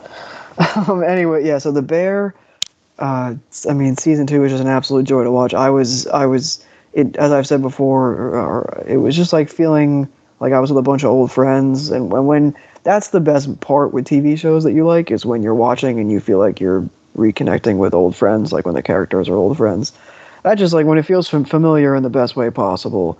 That's just beautiful, and that's what I loved about The Bear so much. That's what I loved about Succession so much as well. Earlier this year as well, I have not seen, as we're recording this on in December 22nd. I have not seen The Curse yet, the Nathan Fielder show, but I am eagerly anticipating. Whoa! The Curse is Nathan Fielder?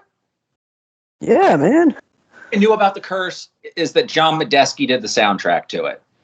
Yes. From in Wood. So I listened to the soundtrack. I reviewed it. I liked it quite a bit.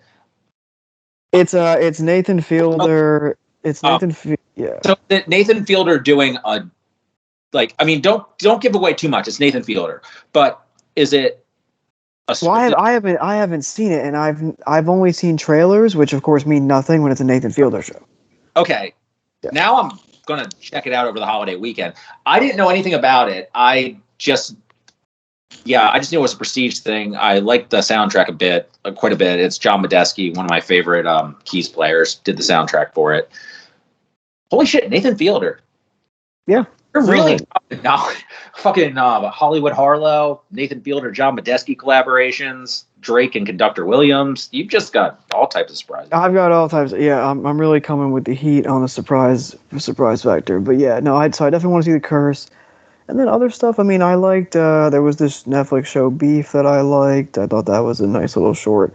There were some other things that I watched that I liked, but nothing on the level of The Bear or of Succession, which I thought ended brilliantly. I unfortunately was not able to see Reservation Dogs, either season 2 or season 3, so I'm kind of behind on that. But what is Reservation Dogs? It is it's an FX show that's essentially, it follows like a bunch of teens who are in Oklahoma. They're like indigenous. Okay, I've heard of it. Never mind. I know. Yeah. So I only watched season 1, but I thought it was terrific. I've been meaning to get to that. Some indigenous. That sounded really horrible. Some indigenous person. There was a guest podcast I listened to that mentioned that show, and I meant to get to it. Yeah. No, it's good. It's funny, and it's it's earnest and sincere, without being corny or anything. So I actually first mentioned the title. Is this related to The Bear? Oh, get it? Wait. It was a restaurant. Oh yeah. Yes. No, I got it. That's my fault. Slow on the update. Terrible joke. It was my fault. But but in terms of TV, that's what I liked. I mean, in terms of other stuff, I mean, movies. This was the year of the old and wizened masters coming back to make films after maybe extended breaks. It was a kind of a one of the best years in a while for movies, mainly because I think a lot of pandemic projects were pushed back in some way, shape, or form, whether that was filming or, the post-production process, whatever.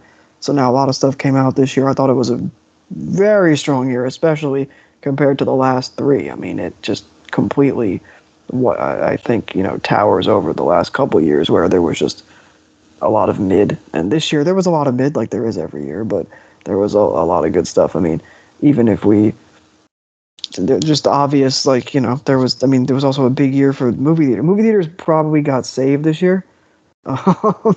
It was looking very grim, and then Christopher Nolan and Greta Gerwig dropped movies, and more so, they were marketed very well, which is an unfortunate thing to say. Yeah, well, and I'll give credit where credit's due. Movie theaters needed to be saved. Like there's certain they needed it. You do have to hand it to them in this case.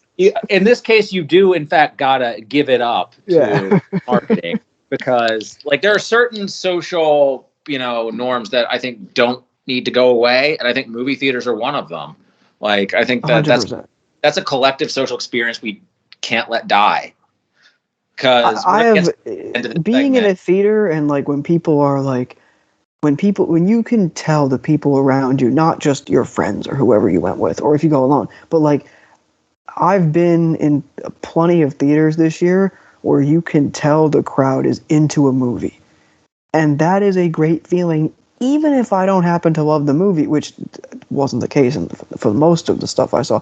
But that's a great feeling, and like you said, a great collective experience that should absolutely not go away. So I'm glad that, even though it was I'm glad that the phenomenon happened. Walking into the theater, in July, and people being geared up for a 3-hour, essentially a 3-hour maybe descent into madness, a la Oppenheimer, or a satire that I think stumbled into some unfortunate girl boss feminism stuff in there, but also had legitimately funny jokes and moments and great production design and performances otherwise. I haven't seen it, so I'm really just talking out of my ass here, but what we have to say, what you have to say about it, I didn't know this thing was happening until my wife hit me to it when the ad blitz started or whatever, or right shortly before the ad blitz started. It's a fucking Barbie movie. What can you expect? We got the best we could have expected out of that. I 100% agree with you. I had a good time. I think that the production design, the filmmaking, there was stuff I didn't like about it, but there was still stuff that I did like. And like I said, the theater I saw it in, I think the vast majority of people around me were having a total blast, and that elevated my experience as well. Right. And I feel like, I guess, if you're coming at it from the, educated, quote unquote, woke, words we never need to say again, leftist mindset, whatever, you have to be able to divorce it from the fact, it's trying to sell you something. Fine. Don't buy what don't buy what it's trying to sell you, and appreciate the craftsmanship behind what is well crafted there, because there's a lot of great craftsmanship there. Right. And also the Ice Spice song is good. Ice Spice got a bag there. Appreciate that. Don't be fucking mad at that. Because that's another people. Yeah. True. 100%. I mean, it was there. That's another, theme from this year was, women had real staying power on the rap charts and the pop charts, and that was that Ice Spice and a lot of the songs from the Barbie or some of the songs from the Barbie soundtrack were definitely a part of that. So yeah, no, Greta still did a good job with what she had. Of course, it's a product, obviously, but that's, like I said, you laid out perfectly. If you have a brain, you're going to be able to divorce A from C, and that's one thing. But in terms of there were just so many movies that I thought really it was interesting because there were directors that made movies that I thought really looked back, not just on their lives, but their art, and really interrogated their art previously, their previous art in interesting ways, whether that was Nolan's movie or the Hayao Miyazaki movie, Todd Haynes, even people like Koreeda from Japan, Wes Anderson with Asteroid City was a big one, and I think you would really like that movie, and I'm hoping you get to see it soon. I'm really disappointed I didn't get that in theaters. I forget. Let me see. I don't think it's streaming anywhere, but it's available to be rented in a lot of places. I can get it right now if I wanted to watch it on my computer screen, but I'd actually like to watch it in good quality and with my wife, big Wes Anderson as well. So I think it probably. I mean, look, it could probably be rented for fairly cheap, I hope. But it'll be definitely worth watching. I think it is. Love Wes. I like his art, so I would support. I mean, whatever. Yeah. I mean, I'm not really supporting him by buying for it on streaming, but you know how it is. But just real quick, because we know what we want to get to, I'm just going to mention my other non-film things for, non-music stuff, and then we'll talk about what we're going to talk about. Because absolutely. Here. But in terms of books, there were two books that I really enjoyed reading this year, one more than the other, but they both covered the same topic. One was The Undertow by Jeff Charlotte, which is a travelogue basically covering, he is mourning the death of one of his parents, and he's also trying to cover the story of basically how we got to January 6th and people who are essentially doing this whole martyr culture thing around Ashley Babbitt. And it's a really fascinating work of journalism and also very personal in terms of his style. If you're familiar with him, he wrote The Family, that book about Christian fundamentalism. It became a Netflix series. He's written he's basically sort of a better version of Michael Lewis. Interesting. Who I did not realize sucked until recently. Well, and back in the day, I read some of his finance books. Right, I remember The Big Short, very good, obviously. Yeah. And what was the one where he was But apparently, Michael Lewis first of all wrote The Blind Side, which sucks. Yes, sucks. Fuck him. Yeah. And there's a lot of litigation going around that because fuck him. And so they did a Behind the Bastards on him, and apparently his newest book's about how Sam Bankman-Fried is not that bad. Yes, I did. I saw that. That. Big L there. And so he's an accent. So you can really just throw Michael Lewis in the Matt Taibbi bucket of oops. I feel like, just all these authors just... well, apparently he's also super money too. Like, apparently, like, I did not process all these little details in his early books, and Robert Evans, much more careful reader than me. Like, he talks about how he grew up as, like, New Orleans royalty. Like, he actually got to sit in the throne. Like, he literally rode in a treme in a throne as, like, literal royalty. Damn. Yep, he was little Fauntleroy. And so, and then he kind of points out how his early stuff is basically like doing to point out what you were talking about previous artists when we're into the thing we talk about, like kind of atoning for previous things, like doing the Wolf of Wall Street thing. Like, if you read the earliest Lewis stuff where he's talking about how, these, Wall Street sharks, these SNL loan bankers are real bad dudes. He's like, they're real bad dudes. They're doing all this cocaine and, burning all this money, but like in a way that it's like, but they're real manly men.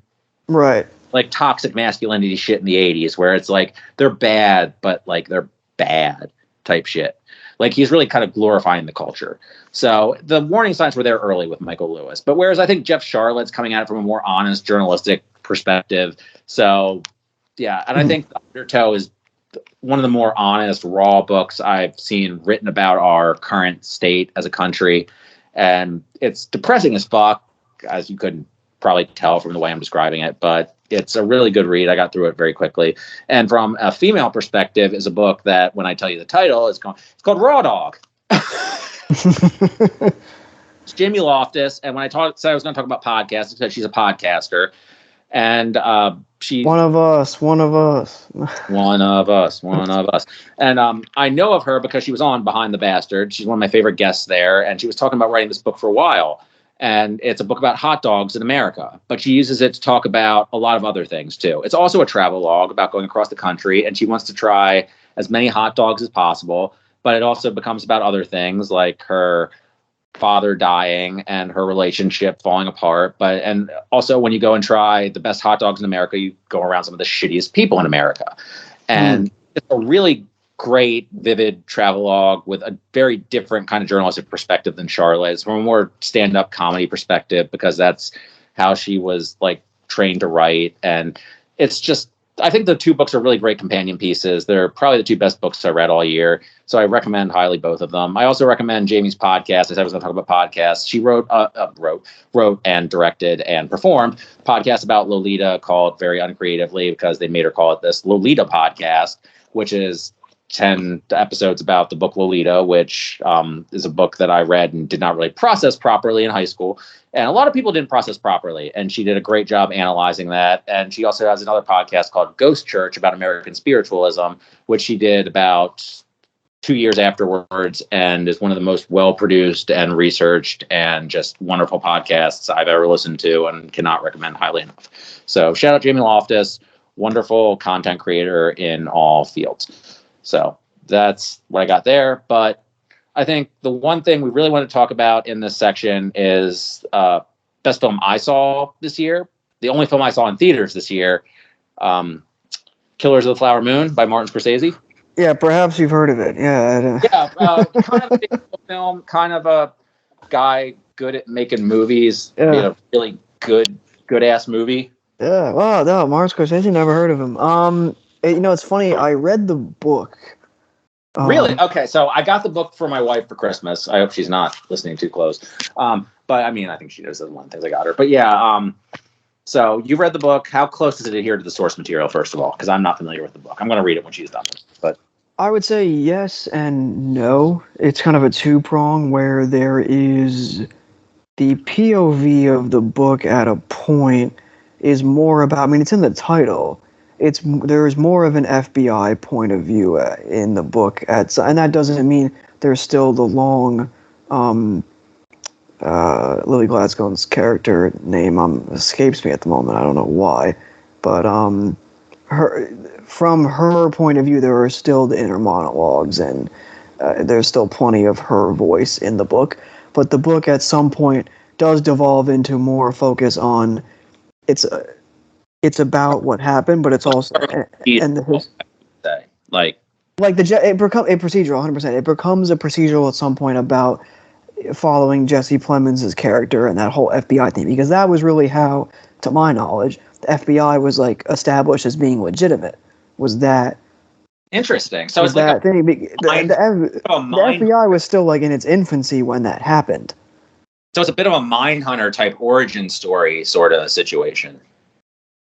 Yeah, no, 100%, because there was at the time, the FBI was young, and they were kind of sent there just to like check it out, because the president and the U.S. government was who they kept bothering constantly. Yeah, I don't give a fuck. Exactly. Literally, I don't give a fuck, and quote unquote skeptical of the whole thing. So the FBI was sent there just to scope it out, and then obviously they, Clemens' character and others found out what was going on. But the story at one point becomes that, and originally the movie was supposed to be like that. It was supposed to be.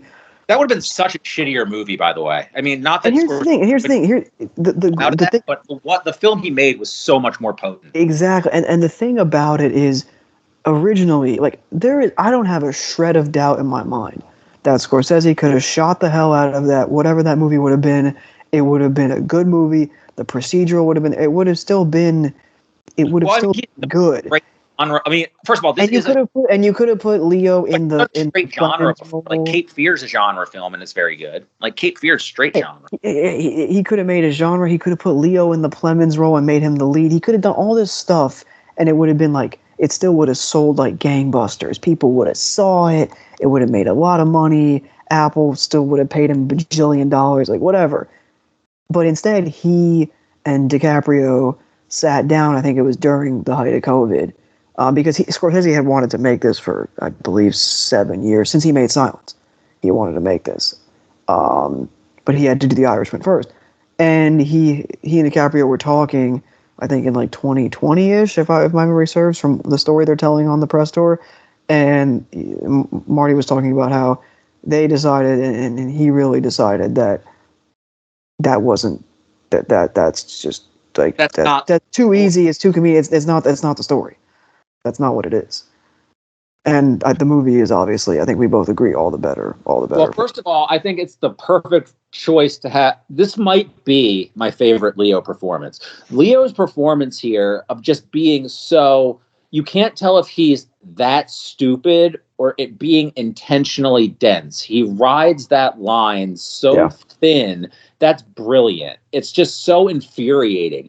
The thing that I got more and more as the movie went along, it became more and more of a Coen's movie. It became almost black 100%. comic of how just fucking, like, and then it's tragic too. It's like, he does love her, but he's also so fucking stupid and destructive. 100%. The Coen's thing, when he gets in the car and he and De Niro are yelling about shoot him in the head or whatever, I was like, am I watching Burn After Reading, or am I like... And also De Niro too. De Niro plays it up more and more as he goes, and that's definitely much more of like a J.K. Simmons Coen's tone. When he puts on the little goggles to drive, yes, it's so funny. Top De Niro. It might be my favorite Leo. It's like top 10 De Niro too. De Niro, like, really, like, it's hammy, but not in like a bad way. Like, it's one of the most. It's really one of the most. It's one of the most evil creations he's ever. But yeah, like, and also like, it's evil, but like in the way like he gets cartoonish, but he also is like subtly so shitty. Like the prison cell scene where he talks to him about his fucking family. Oh my god! Like, you're such a fucking shitty guy. Like, and even in the beginning when he's talking to him about how, like, oh yeah, they're smart. Yeah, they're smart. They're crafty. Like, yeah, and even when he talks to there's a scene, the wedding scene, right? And the post wedding, the celebration. Yeah. De Niro in that. He goes over to, I believe, their mother, Lily Gladstone's character's mother, and is like talking to her about something, and she's like so despondent, or it might have been her sister, one of her sisters before her sister is murdered, and she's so despondent, and De Niro is like saying how, if she needs help, and the music gets more and more loud and foreboding as he's talking to her. It's just like, you can just, from then on, it's just escalating in the how shitty can this guy possibly be. One of the points I really liked was something Look a Ghost made in his blog about it was about how the killings are shown in such a matter-of-fact, no one gives a fuck way of just like point blank, we shot you, nothing happened. We shot you, nothing happened. No one gives a fuck. And then you have De Niro just being smug and whatever. And then you'll have those Osage meetings where it's like, he cares about us. He's going to go to Washington and talk for us. Like, it is a... bro. That's capitalism. And then he's like, you got to get the land rights. You got to get the land rights. It's like, it's both beating you over the head and subtle at the same time. It is very similar to... to me, it is undoubtedly Silence and Irishman and now this are of a piece with each other in a lot of different ways where... Those two. I have not seen either of them. Irishman... and I won't... And this is not to... I'm not spoiling either of them by saying this, but I'm saying that to me, in the general arc of his career, I think these three are very similar because they all are very somber in some way, shape, or form. And they're not devoid of this because Scorsese, he's such a natural born filmmaker that there's still the whiz-bang energy at some points throughout it because the filmmaking can be still so ecstatic from him because it's just what he's born to do, right? So there's that there, but there is less. You talked about matter-of-fact killings and stuff. There is so much less verve and things of that nature around scenes that involve violence. It is so quiet and so straight. Even when white characters are killed, like when they shoot the guy in the back of the head in the beginning, everything is so. It is observed silently and with like a grave face. And in the last couple of movies, I believe are like that. I mean, Irishman is like an extremely sad movie, but I think like in this whole arc, as Scorsese just puts it in his art and how he's grappling with his art and his life and at the stage he's in, you can feel that as well in the filmmaking and the stories that he's choosing and making.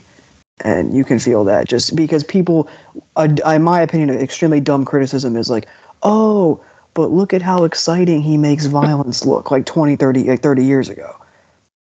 The violence is like the least exciting it's ever been. I hate that criticism because, I mean, again, it comes back to, fucking the Travis Bickle idolizer shot Reagan. Retweet, does retweet equal endorsement, or whatever? Exactly. Right? Did subtweeting to impress Jodie Foster by shooting Reagan equal Scorsese glorifying violence? Right. I mean, I think the last time Scorsese really glorified something was capitalism and Wolf of Wall Street. And I think what he wasn't glorifying in Wolf of Wall Street was capitalism. It was that he missed doing cocaine. Yeah. That's it. 100%. Yeah.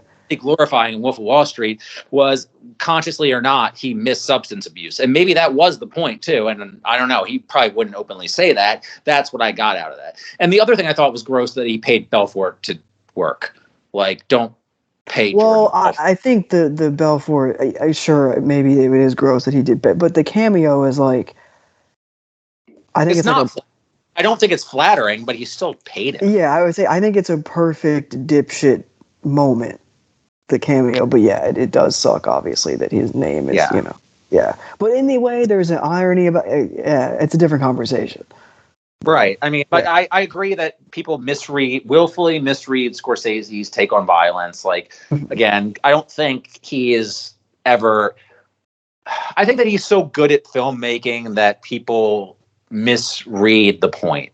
100%. Just because something is made with the, excuse me, like I said, just because the filmmaking is aesthetic doesn't mean that the artist is endorsing what they're putting out there. Otherwise, like every single 70s movie, like every single like 70s procedural or any movie like, the Francis Ford Coppola is actually endorsing Michael Corleone's actions in The Godfather.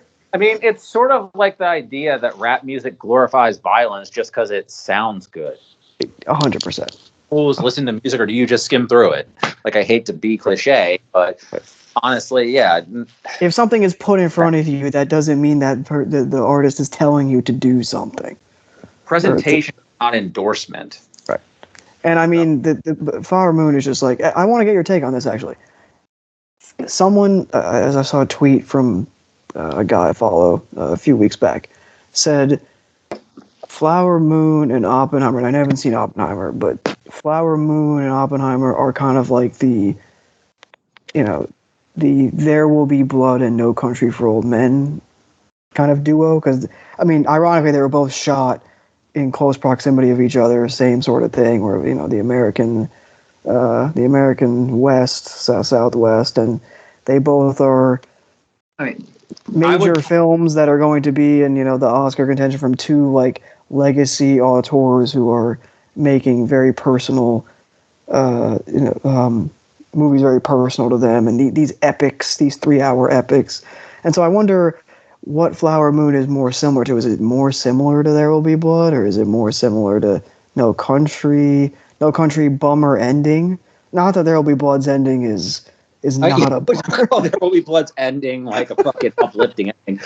I think it's more similar. I wanted to go do that after, yeah. I think it's more similar to There Will Be Blood in terms of being a more overt anti-capitalist statement than No Country. Yeah, that's also hard. I mean, it's harder for me to comment on this because I've seen 3 of the 4 films. I've not seen Oppenheimer. Mm-hmm. So, right. But it feels to me more also in both There Will Be Blood and Killer Moon, there's one character, obviously, that's overtly an anti-capitalist statement.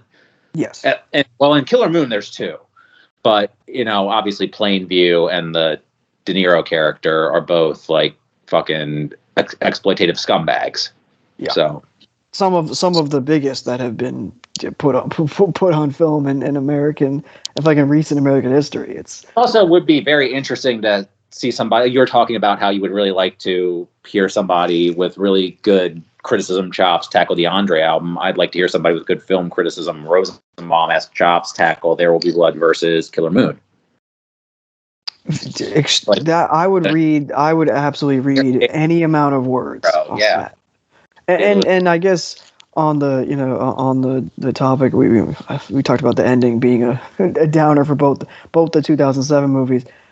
You have thoughts on the Flower Moon ending? Because I love it. That's the most Coen-esque thing that in the movie. I think it's amazing.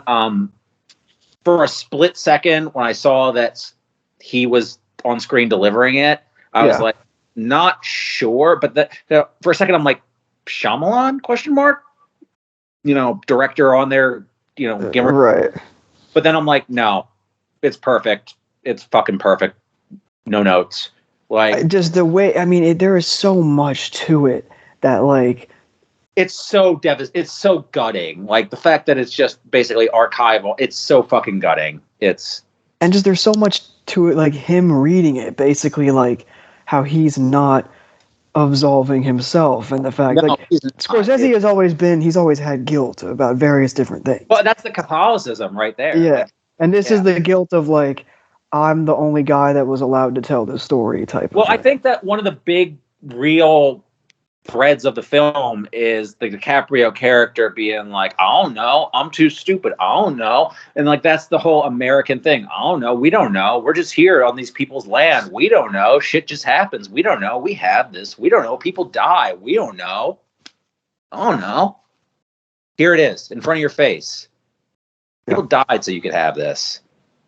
You fucking and then the way he, like, you could also interpret it, a small part of it, as he's almost like, who knows if this is his last movie? We don't know. He's working on more. He's always going to be working on. He's always working, but it's almost like a eulogy in a way, even though it's not about him. Like, right, it's not about him, but it also is. Like, there's so much to it. Yeah, and I think.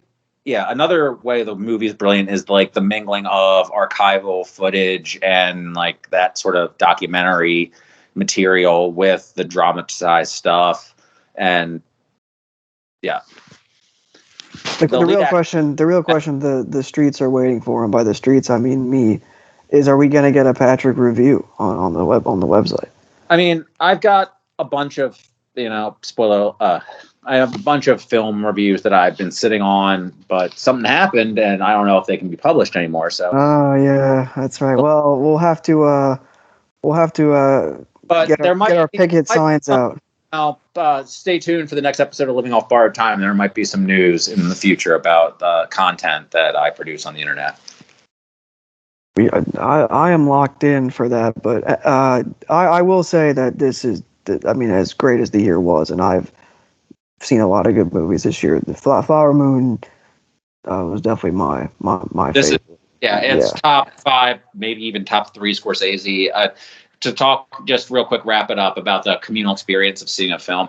One of the things about it is you go to see a concert. These are all people for the most part, that are there for the same reason. When you go to see a movie, you're not necessarily sure about that, I guess, if that's the right way to put that. But then, everybody's just, when something happens in a film and everyone's locked in, something just grabs everybody, that moment is something you can't recreate in any other medium. So that's why film 100%. can't go away. And I got that multiple times during seeing Flower Moon.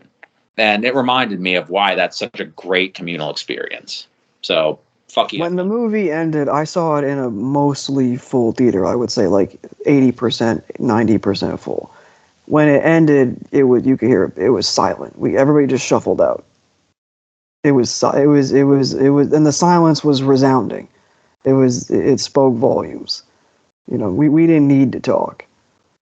And that is the true sound of freedom.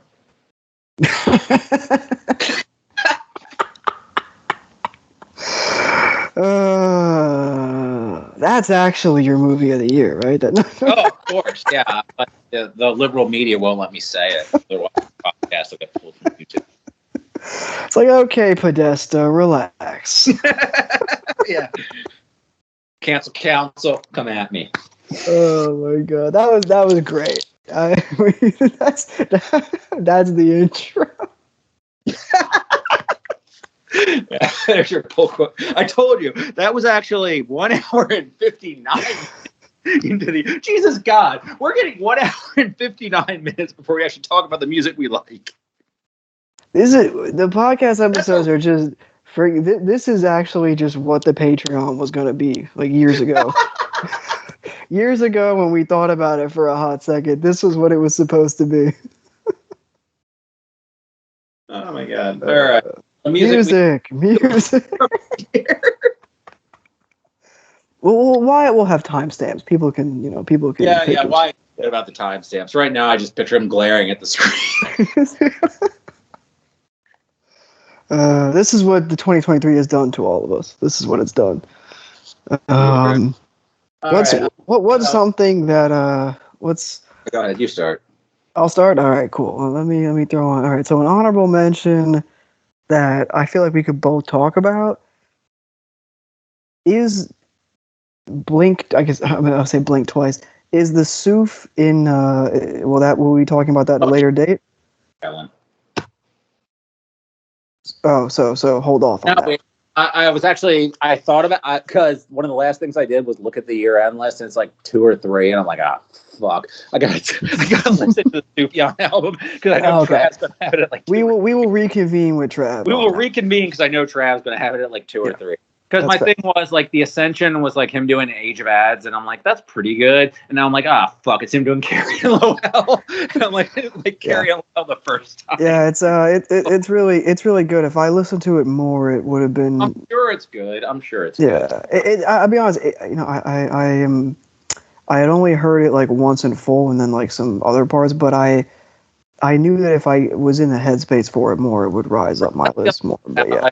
If I'm going to be listening. The thing is, I've actually been listening to Sufjan because it's Christmas and he put out Christmas music, and I got Christmas Unicorn at the end of all my Christmas mixes. So yeah. He also just makes really good. We'll hear about Javelin by Sufjan Stevens. Yeah. Well, we'll talk about that later. I guess, will a certain Detroit rapper be on your top 10 as well? Oh, absolutely. Okay, well then we'll reconvene about that as well. Okay, good. I wanted to get the big ones out of the way, but no, good to talk about that. Okay, so I mentioned this in the Discord. I think we both listened to these. The Harry Fraud albums this year, the Ballet, the F as well. Absolutely. One of those was only okay. Yeah, I liked the Valet, what I always forget to pronounce it. Better. I feel like both himself and the other rappers pronounce it differently on the Mm-hmm. album and throw me off. So I'm gonna go with Valet. I think because that's the pun. So I think it's Valet. I don't know. I think you're right. So yeah, the Valet album was awesome, and the Neff album was just decent. The last two tracks in the Neff album are awesome, though. That's what really threw me about the Neff album. The thing about the Neff album was like it sounded like he was trying to do a restrained thing until the very end, and then he just rapped like he usually did. Absolutely. Top Chef Neff and the one before that, Top Chef Neff is just him rapping about shit he wants to eat. That's fucking awesome. Right, and that's how have we not had a Neff song about that yet? We need a whole tape. Like all the bars are just stuff he wants a woman to cook for him, and the one before that's even better. Is just him doing. The thing about it is, other than that, it just like I don't. And there's one track where it's kind of more him being morose and kind of talking about stuff, so it's like he's trying to do a higher concept thing. But other than that, it's just him doing his usual style, usual punchline style. But he sounds just exhausted, maybe. I don't know. But like, I don't want to say that it's lower effort, and I don't want to say that he's trying, like, it's not a sellout album by any means, and it's not bad, but so it's called Life After Neff. So I finally gave a full-ish listen to Till I Die before that, because that was mentioned. Oh, yes. And first of all, fucking awesome. And I think that part of the problem is that most of the best Neff projects have a lot of variety to them in terms of instrumentals, and this was a lot of the same thing. Definitely, and I think like... So maybe he felt like he had to fit the mood. Yeah, in Neff, there's just going to be some tapes that succeed more than others for him every year because of the amount of the volume. Correct. Putting out. And I still think that this was a really good bounce back year for him. And maybe he felt there was some pressure too because it's a fraud tape and it's like a lot more eyes are going to be on it. I don't know. And yeah, there's the one song, I got to look it up. It's all something. Great radio, so I looked this up. It sounded like maybe a Portishead sample on it. Okay, Nephew. Neff. Great cover art on this, by the way. Some of the best cover. All Gone is the song, and it's like a slower tempo, and he's like being really morose and contemplative on it. Which the thing about Neff is he always has bars that are like that, but he mixes them with other bars, and that's why it works. Like the reason Neff's music really works is that it feels off the cuff, whereas this felt too thought out a lot of the time. I mean, I would say that's it doesn't. Neff is the rare artist that I feel like he doesn't succeed from that. The freewheeling quality about him is what makes him him. Right. Like Lil B. He's like Lil B a little bit. He's like better rapping Lil B. But I would say the last three tracks too, because Valet. Oh my god, I can't even fucking say it when I'm trying to. Valet is on Fine Wine. It's mostly a Valet track. And then 100 on the Dresser is the real keeper from here. That's a classic Neff track. Everything on here is good. I don't want to dissuade anyone from checking this album out because it's good. It's Neff over a bunch of Harry Fraud beats. So it's baseline good. But only the last two tracks are great. But the Valet Fraud album is outstanding. It's up there with the best of... I think it was Dane Lamorange, speaking of things I'm going to pronounce wrong, mentioned that Valet reminded him of how Spitta sounds. And I feel like that same quality of Spitta over a fraud beat is why it really appealed to me. But with slightly more off-kilter punchlines, and it's much more of a variety of flows. Yeah, and I think Seabass is one of my favorite beats of the year as well. Yeah. The intro is amazing. I think that this is Fraud at like really, really not quite his best, but very, very strong. And I love the diversity in the features. I think we talked about that too. The feature was a nice surprise. Twista killed it. Absolutely. Yeah. Sounds better than anything except for the last two tracks on his own album with Fraud. And And getting Mavi like over a fraud beat, like that's such a treat to hear too. Oh yeah, Mavi. I was about to say Maxo Cream, but that's all something else. Yeah, there was a weird Maxo Cream jump scare in one of my other listens today, but it was pleasant because he sounded good.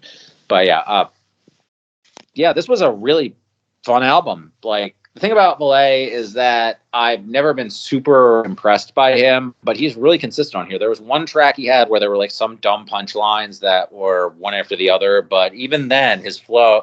Thing is, you can have dumb punchlines, but if your flow is good, I'll excuse them. Like, if you're like J. Cole or Big Sean and your flow is obnoxious and your punchlines are dumb, then it's just infuriating. Like, you have to have one or the other. Absolutely. And I think people really underrate a great melodic flow. And that's why the whole bars son argument is bad. Because I'll always give you a melodic flow over bars.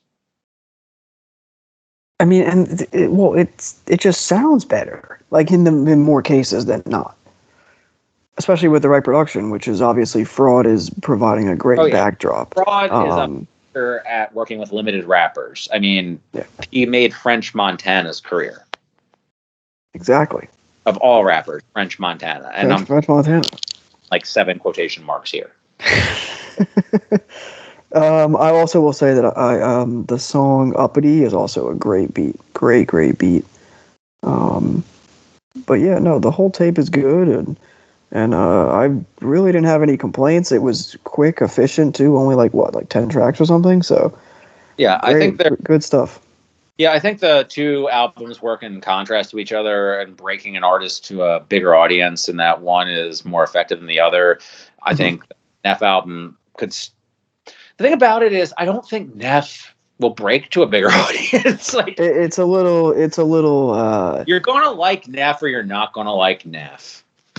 Neff will have songs that will get like mildly like internet popular, but never beyond that. Yeah, whereas someone like Valet, I think, has a little more versatility. But exactly.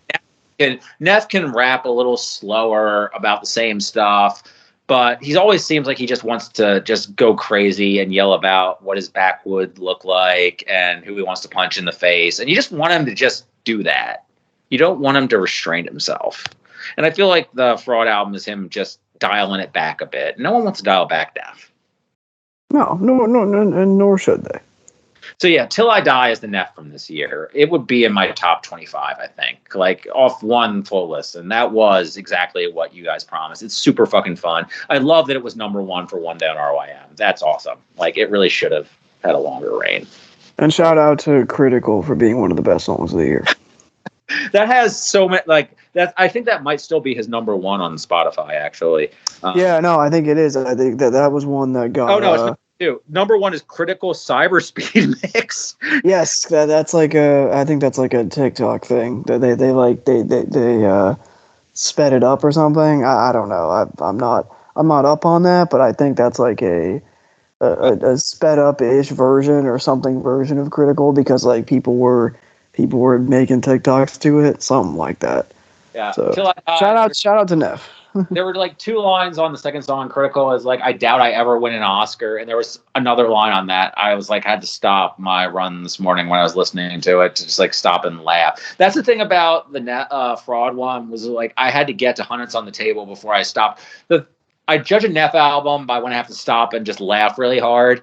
And yeah, and on Till I Die, it happened immediately. And on the Fraud album, it was like the second to last track. There were other tracks where I'm like, this is good, but like, I shouldn't stop like a Neff album, like you don't nod your head to a Neff album. You laugh hysterically to a Neff album.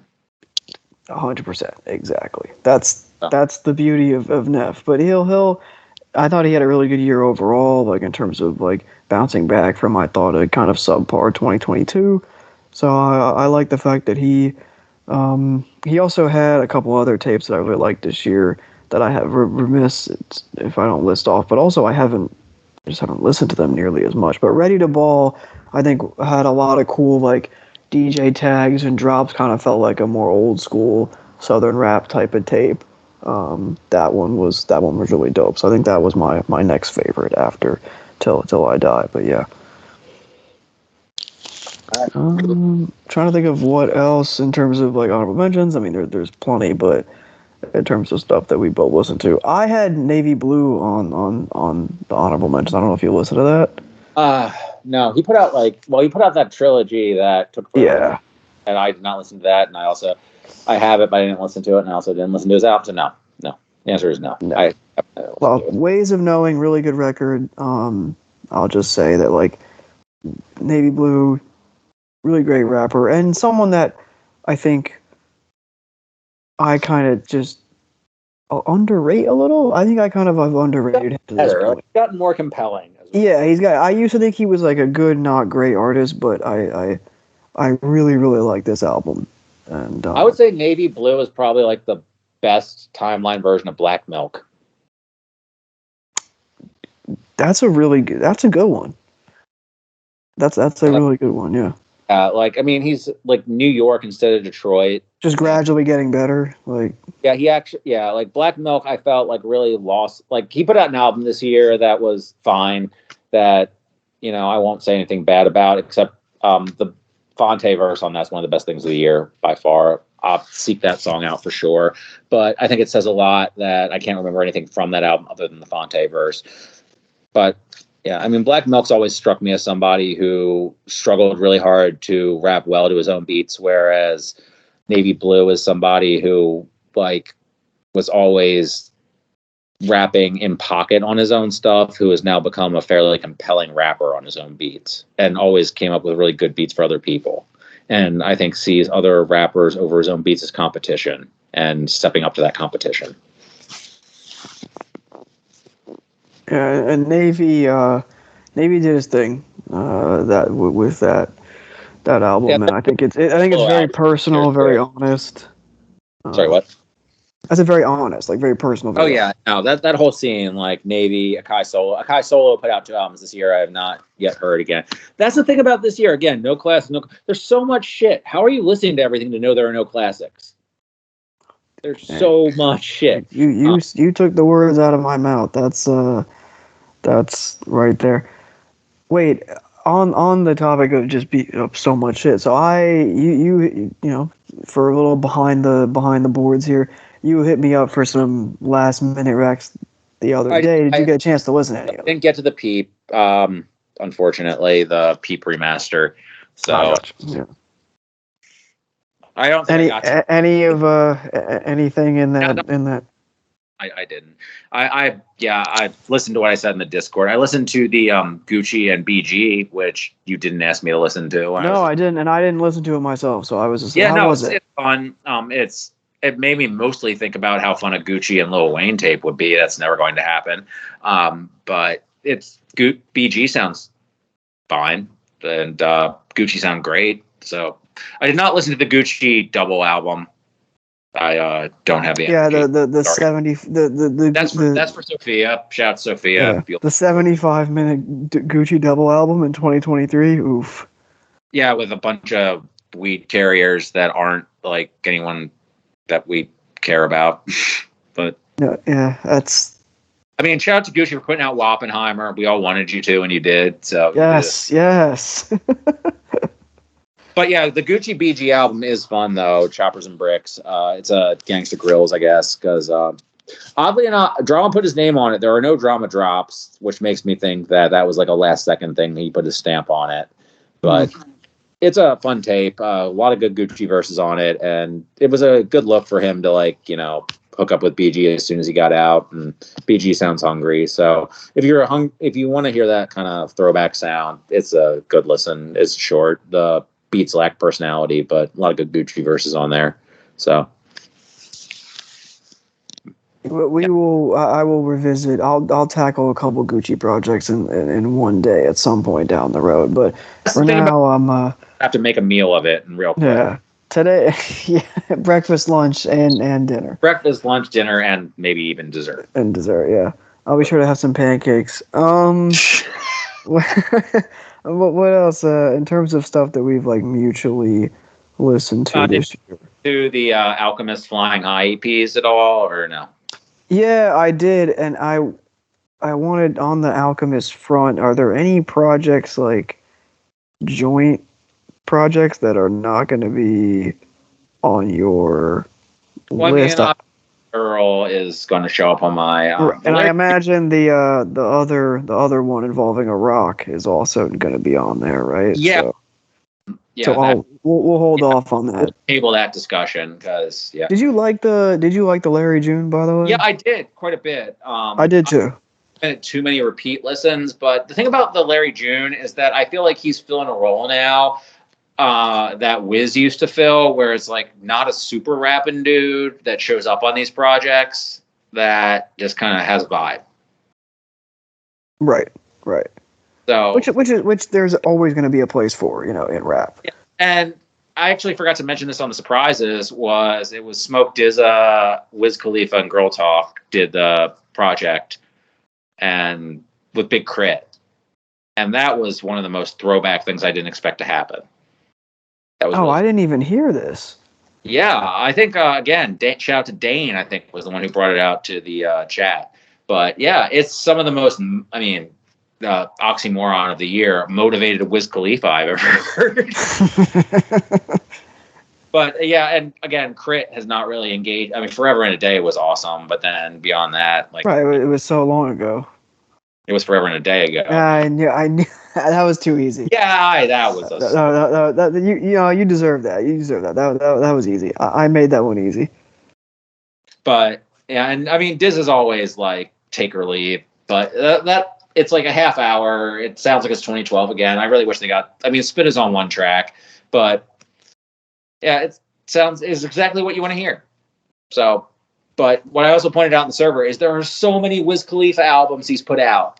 Who is listening to these Wiz Khalifa albums? Certainly not me. Like, who is the phrase? The phrase "Who is this for?" I think is really applicable. Who are these people? Yeah, exactly. As it relates to fucking Wiz Khalifa albums, I have no words actually for Wiz Khalifa. It's great we have Larry June now because I guess he's too busy to show up on Alchemist projects. So yeah, not my favorite Alchemist project of the year, but totally solid, and I think a testament to how Alchemist can fit the vibe of any rapper, including Alchemist on the second on the Flying High project. A rapper than he gets credit for. He's certainly not a great rapper, but I don't think he's terrible either. No, absolutely not. He's got presence, which is enough, right? Like that's the first step. I feel like. I'm looking through my list. I think we touched on it on the menu, but gotta give big ups to Celestephone for. Oh, yeah. I'm going to talk about that next week. Oh, lovely. Oh, that's love. What a great podcast it will be. But I will reserve my props until then. But shouts to Celestephone. In terms of a project that I loved, that was very short and sweet.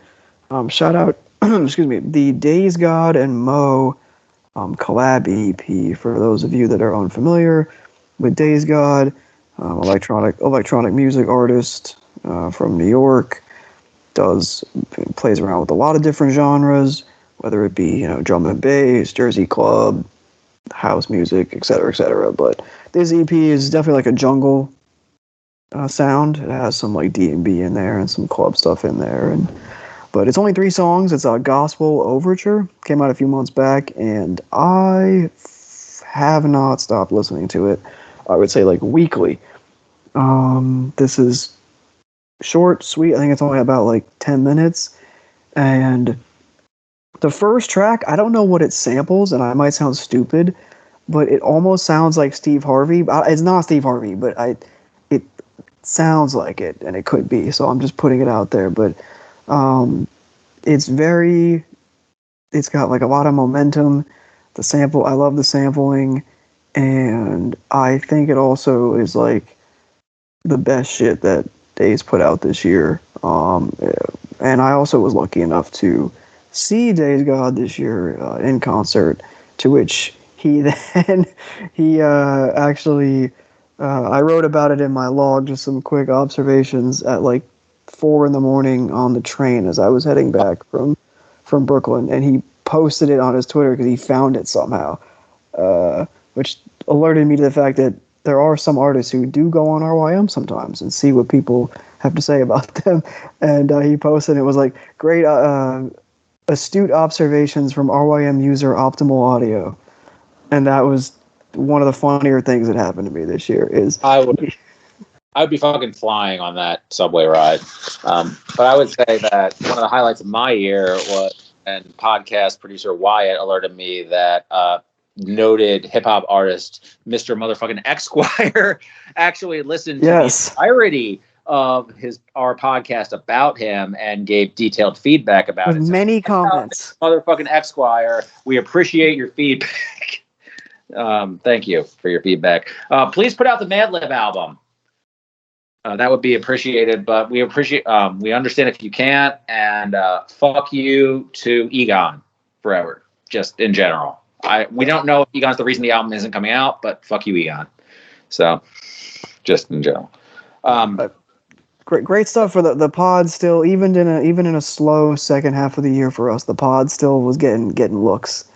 Love to see it.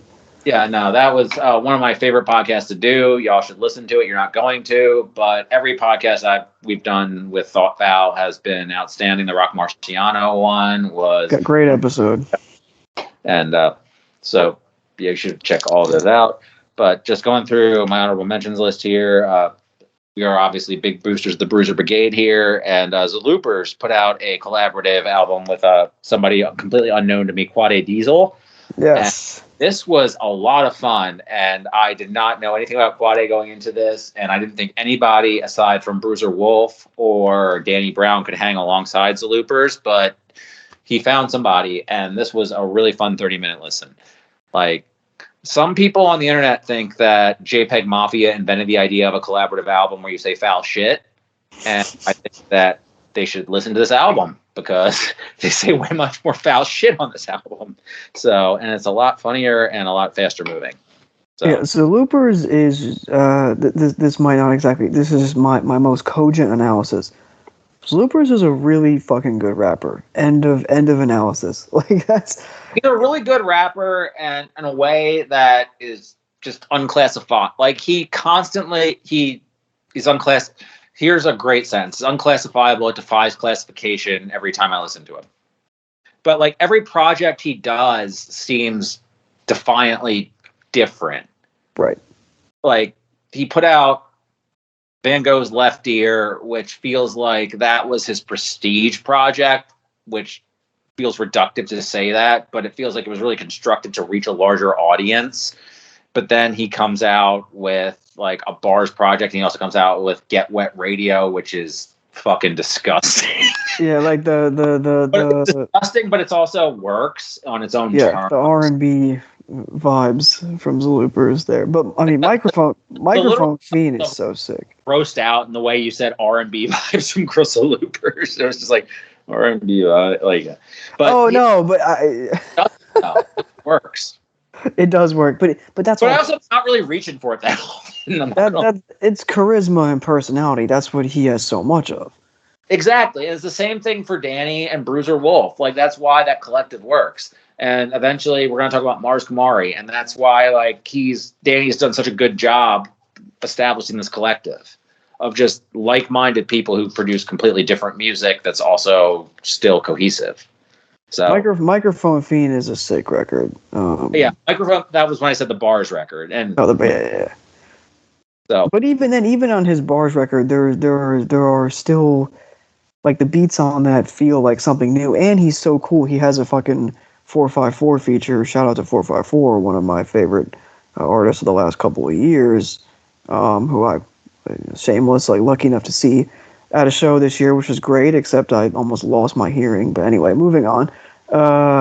Great song there with 404, and those two they're perfect for each other because there's a silliness and not off the cuff, but just a general fun vibe about each artist, and they both don't take themselves so seriously, and they both kind of have like a goofiness in their music that I really do appreciate because it's not self-serious, and that's while there's nothing wrong with that, I do like the change of pace. And I like the zaniness too from both. Yeah, out of me, just kind of, it's something that's always resonated with me. Just, I don't know, going back to, at the very least, going back to like Kool Keith and Mad Villainy, and maybe even, I don't know, further than that, if you want to go back to like 36 Chambers and how ODB would be next to something like Can It Be Also Simple? But it's just, you always have to have that sort of change up. Like, you can't just be so poker faced all the time. And I think that's why somebody like Danny might be my favorite artist. And somebody like Billy Woods is a great writer, is because he throws those change ups at you. But everyone writes differently. So one of the other threads I've noticed this year is just, like I said, artists processing the way the world is fucked up, and like maturing artists. And like I said, that legacy artists don't have to be mad as fuck all the time. And there were 2 albums that I thought did a really good job with this. And I mentioned them over the 2 recap episodes we had. And there was the Count Basie Walter Dwight, which unfortunately I haven't had a chance to revisit. And one I've listened to a lot was Black Thought, Glorious Game.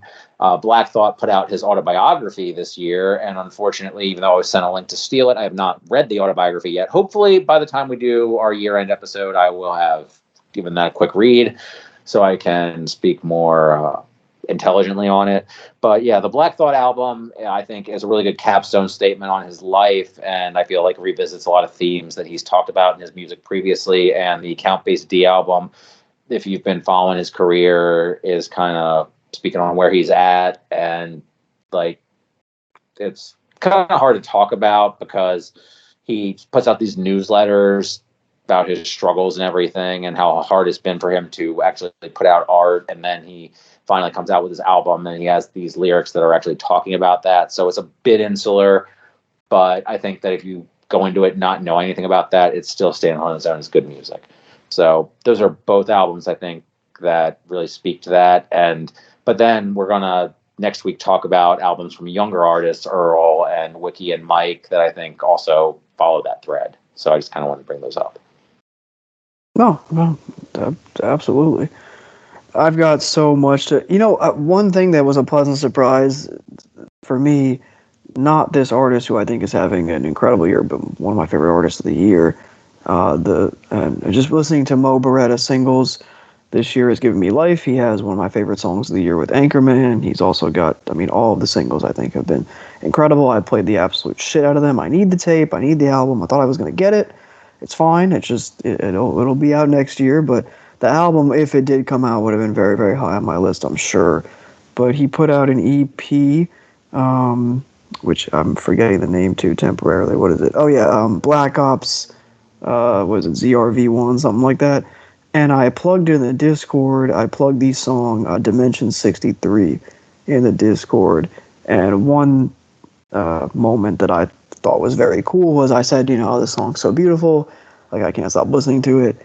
And everybody came in and was like hearting the song and talking about how great it was. And you were saying it was so good. And, King Queen Knave said it was so good. And it was nice that, anytime anyone posts something in the server and there's like a positive response, it's like a wholesome moment. So love that tape, love that song. That's one of my favorite songs he released this year, which also means it's one of my favorite songs of the year.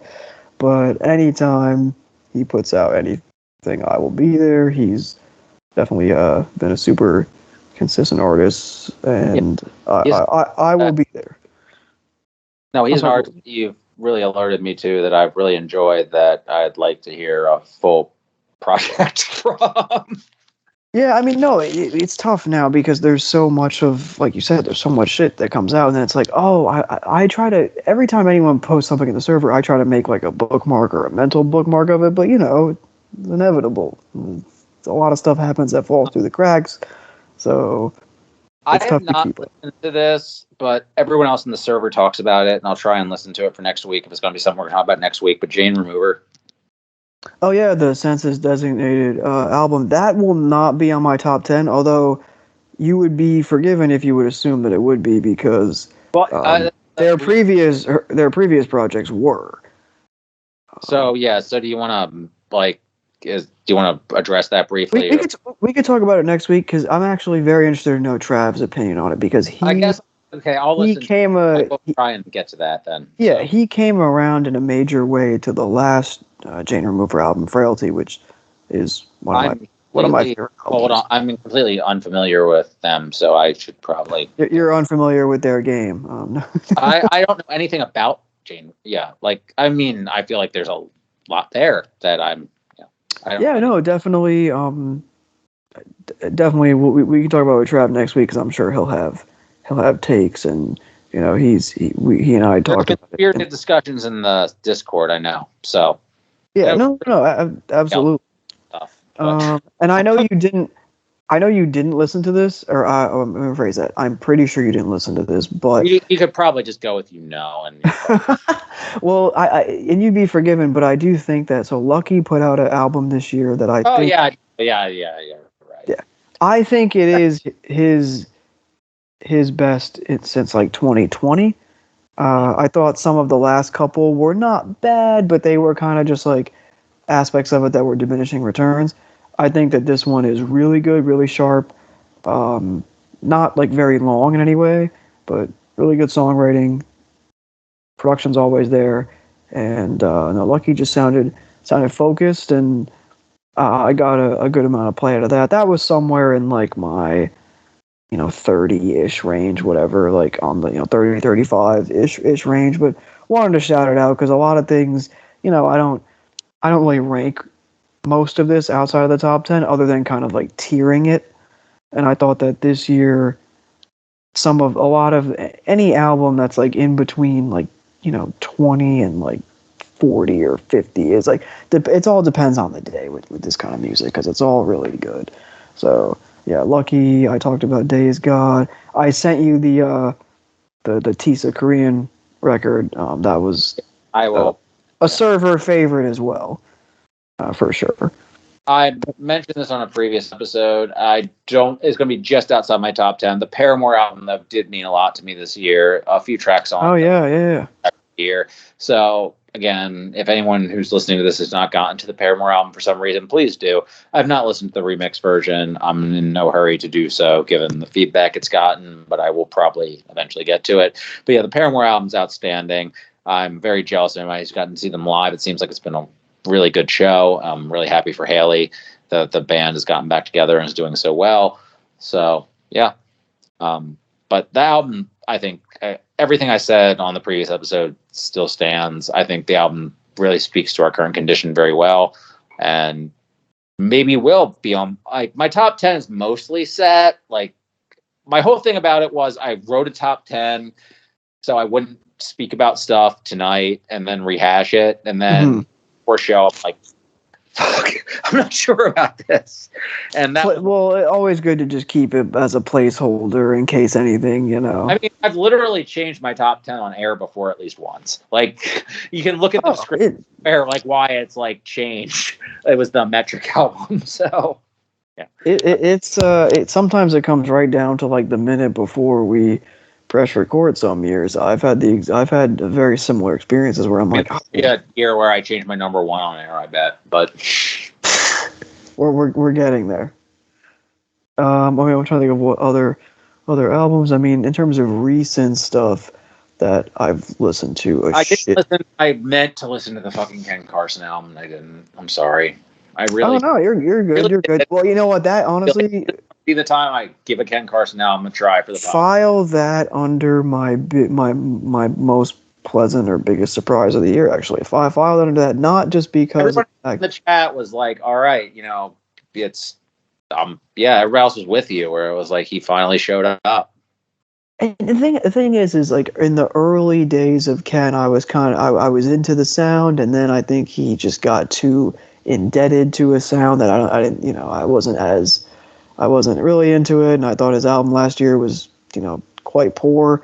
And then, so I didn't really have any expectations for the album this year. And then I, was told by one of my good friends, offline, that it was really good, and he was actually writing a review for it.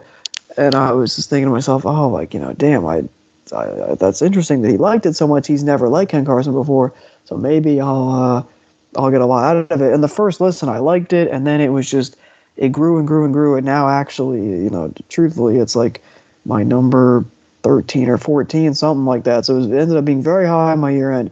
I think the production is incredibly progressive, in within Rage, and just pushing the form forward in that regard, where it doesn't sound stale like some of the Rage beats on Ken's last album sounded, or there's no retread here. It's all new shit. His voice sounds good. There's like one of my favorite beats of the year is on the song "Me and My Cup," which also coincidentally, something I never expected to say. There is it's just all. There's like a 2-minute Ken Carson verse on that song, and it's like he's actually like. I mean this in a kind of a joke but also serious way. He's kind of like barring you up, but it's not. It's done in a very like. Yes. Where's the sales pitch start? What is this? I thought it was a great verse, and I never would have thought my favorite moment on a Ken Carson album would be 2-minute long verse. But I mean, incredible. The beats are just incredible, and I think he sounds the most comfortable he's ever sounded on any project. He's also pushing himself a little with his voice, I think, and his inflections. His hooks are sharper. So I think Ken really delivered, and he isn't just like a sentient, opium member who exists to like wear a lot of like Rick Owens. He's no longer. I think he's no longer that. I think mannequin. He's not a exactly. Mannequin. He's not AI Carson. Yes. He's not a cardigan. Okay, cardigan. Okay.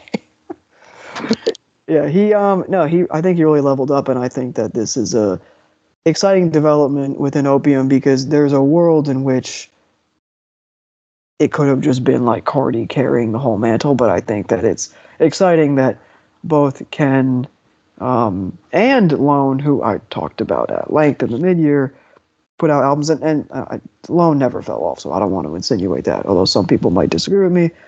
But it's nice to see that evolutions have been taken artistically by both, in my view. So I thought that was nice, and I think that we will see ripple effects of the production on the Ken album within Rage production on an underground and mainstream level, in my opinion. I know Santorce and I were talking about that a little bit in the server.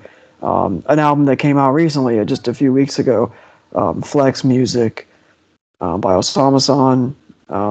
That the sound was eerily similar, while also having a little bit of variation. So I think that Rage production is going to get very blown out, distorted. It's going to have like a, I hate using this word, but almost like a experimental phase, like to be a fucking dweeb about it. But I think it's going to be a new sound that emerges from it. So that'll be cool. I meant to ask this a long time ago, and I worried about sounding like an asshole, but I'm not going to worry about sounding like an asshole anymore. Is Osama-san supposed to be Osama bin Laden's son? No, I think it is kind of supposed to be like Osama's season. That's like that. Is that any better? Like I think it's actually like the way that it's, because in his videos, like, if you like press a music video and it'll be like the artist name first. Osama's season. It like Osama's season will be like what it is. I think that's what it is, but I don't know. That's a total guess. Only also because one of his I like pulled that all out of my ass. But one of his albums was called Osama Season this year. So that, I don't know. That's a total guess on my part. I might be way off base, but either way, despite the name, good music. Good music is being all these plug, I don't know if he's plugged, all these SoundCloud dudes edgelord shit. I didn't know if that was a thing. So there are some names that are deliberately esoteric, and then there are some names that are just for attention. So there can be a charm to some of them, but I definitely hear you on that. I will say it wouldn't be. I have to mention shout out to Dane, aka Lone Range, and among other people in the server. Look at Ghost talked about it. Obviously, shout out to that random guy though, as well. Milwaukee had a hell of a year.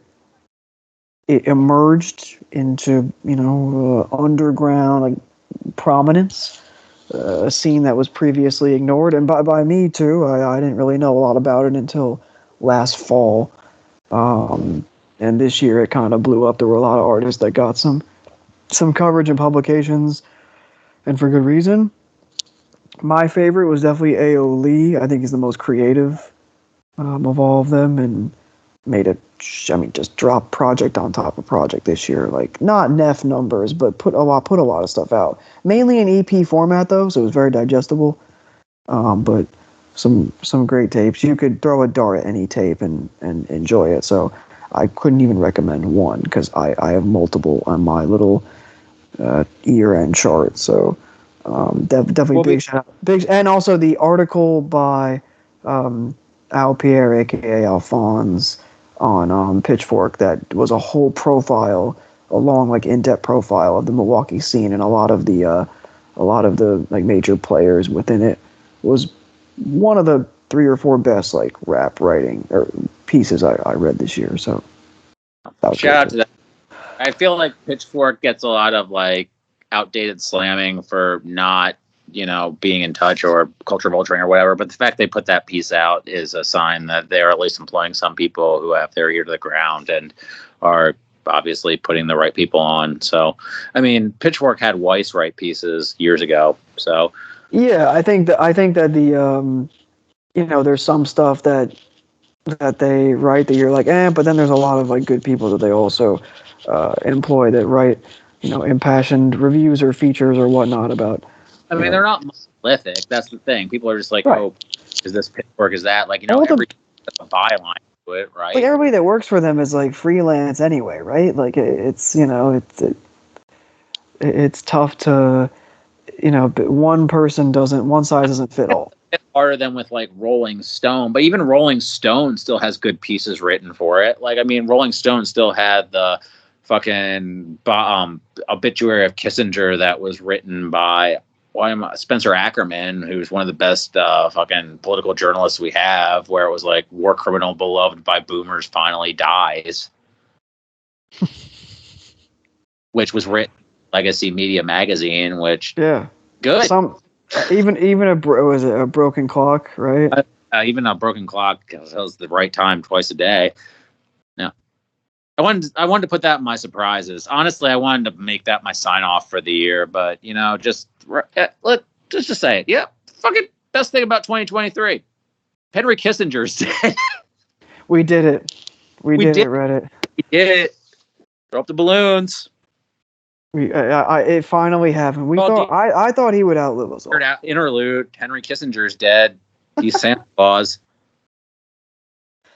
That's it's like the Santa tracker, but the countdown until Kissinger died. I have a story about the Santa tracker, but I will tell you when we're off air. But that's probably for the best. And this is interesting because a lot of these albums that are in my top 20, 25-ish, I sent you some to listen to. So I think this is actually be good because we can reconvene before.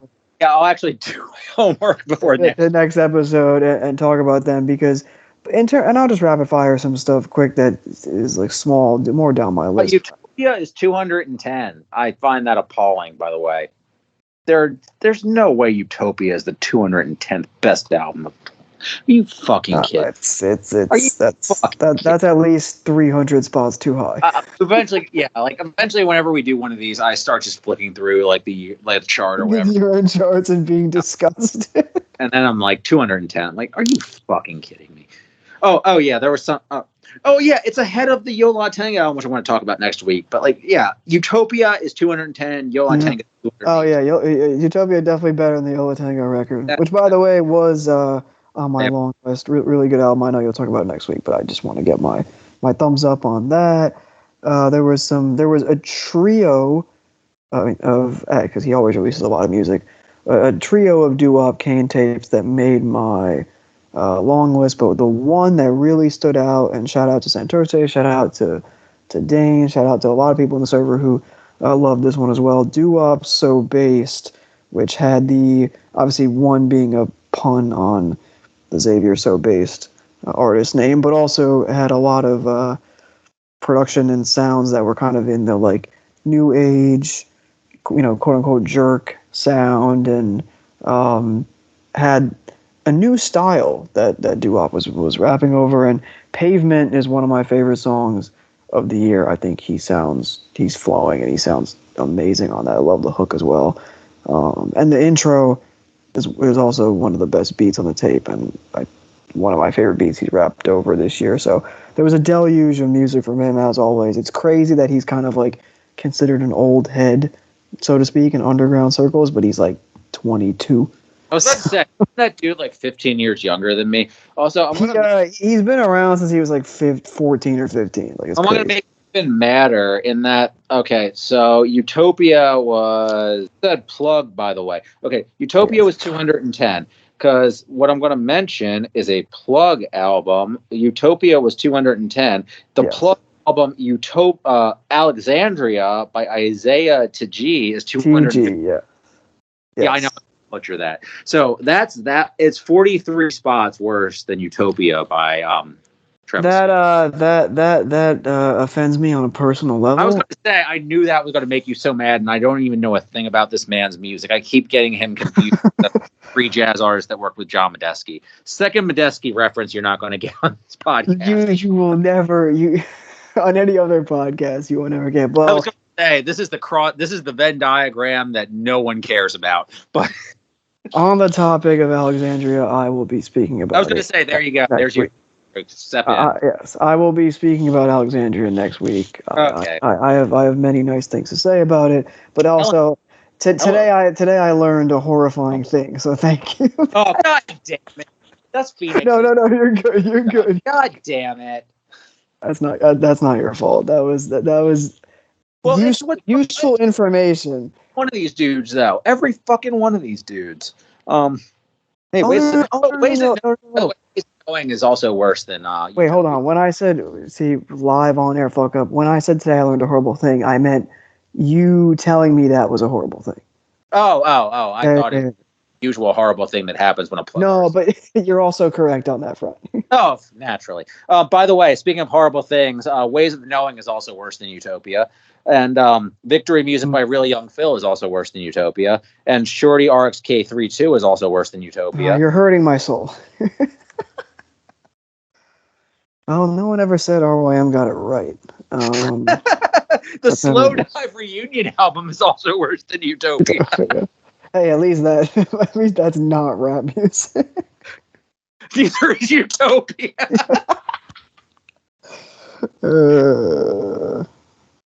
How do we what's higher on the charts? Let's start here, Utopia. Oh my God. We should add Christian over this podcast. Let's start here. 78 for the year. Wow. Anyway, what else do I have to play? Quickly I had these two next to each other in the on the old Caleb chart, and I put them next to each other for a reason, because they're kind of artists I've loved for years that both made albums that weren't in my top 10 but got a lot of play for me, and just it was a lot of fun to listen to.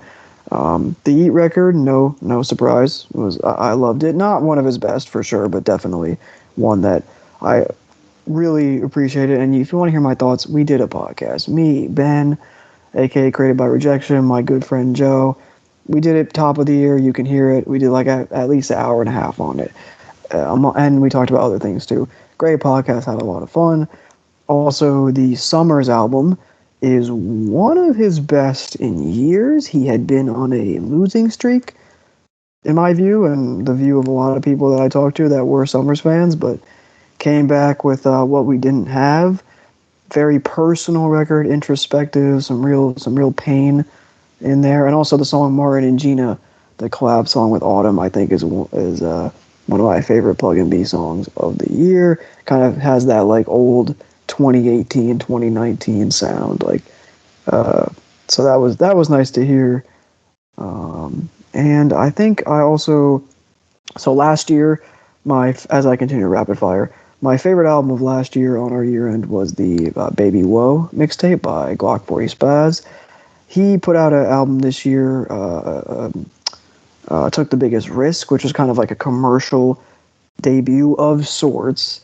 After he was, signed, I believe, signed to a little bit bigger of a label, and it was released as he is still behind bars. Free him, and it was very good, very consistent. I know it got some atrocious comments in the comment box, but I will not be co-signing any of those comments.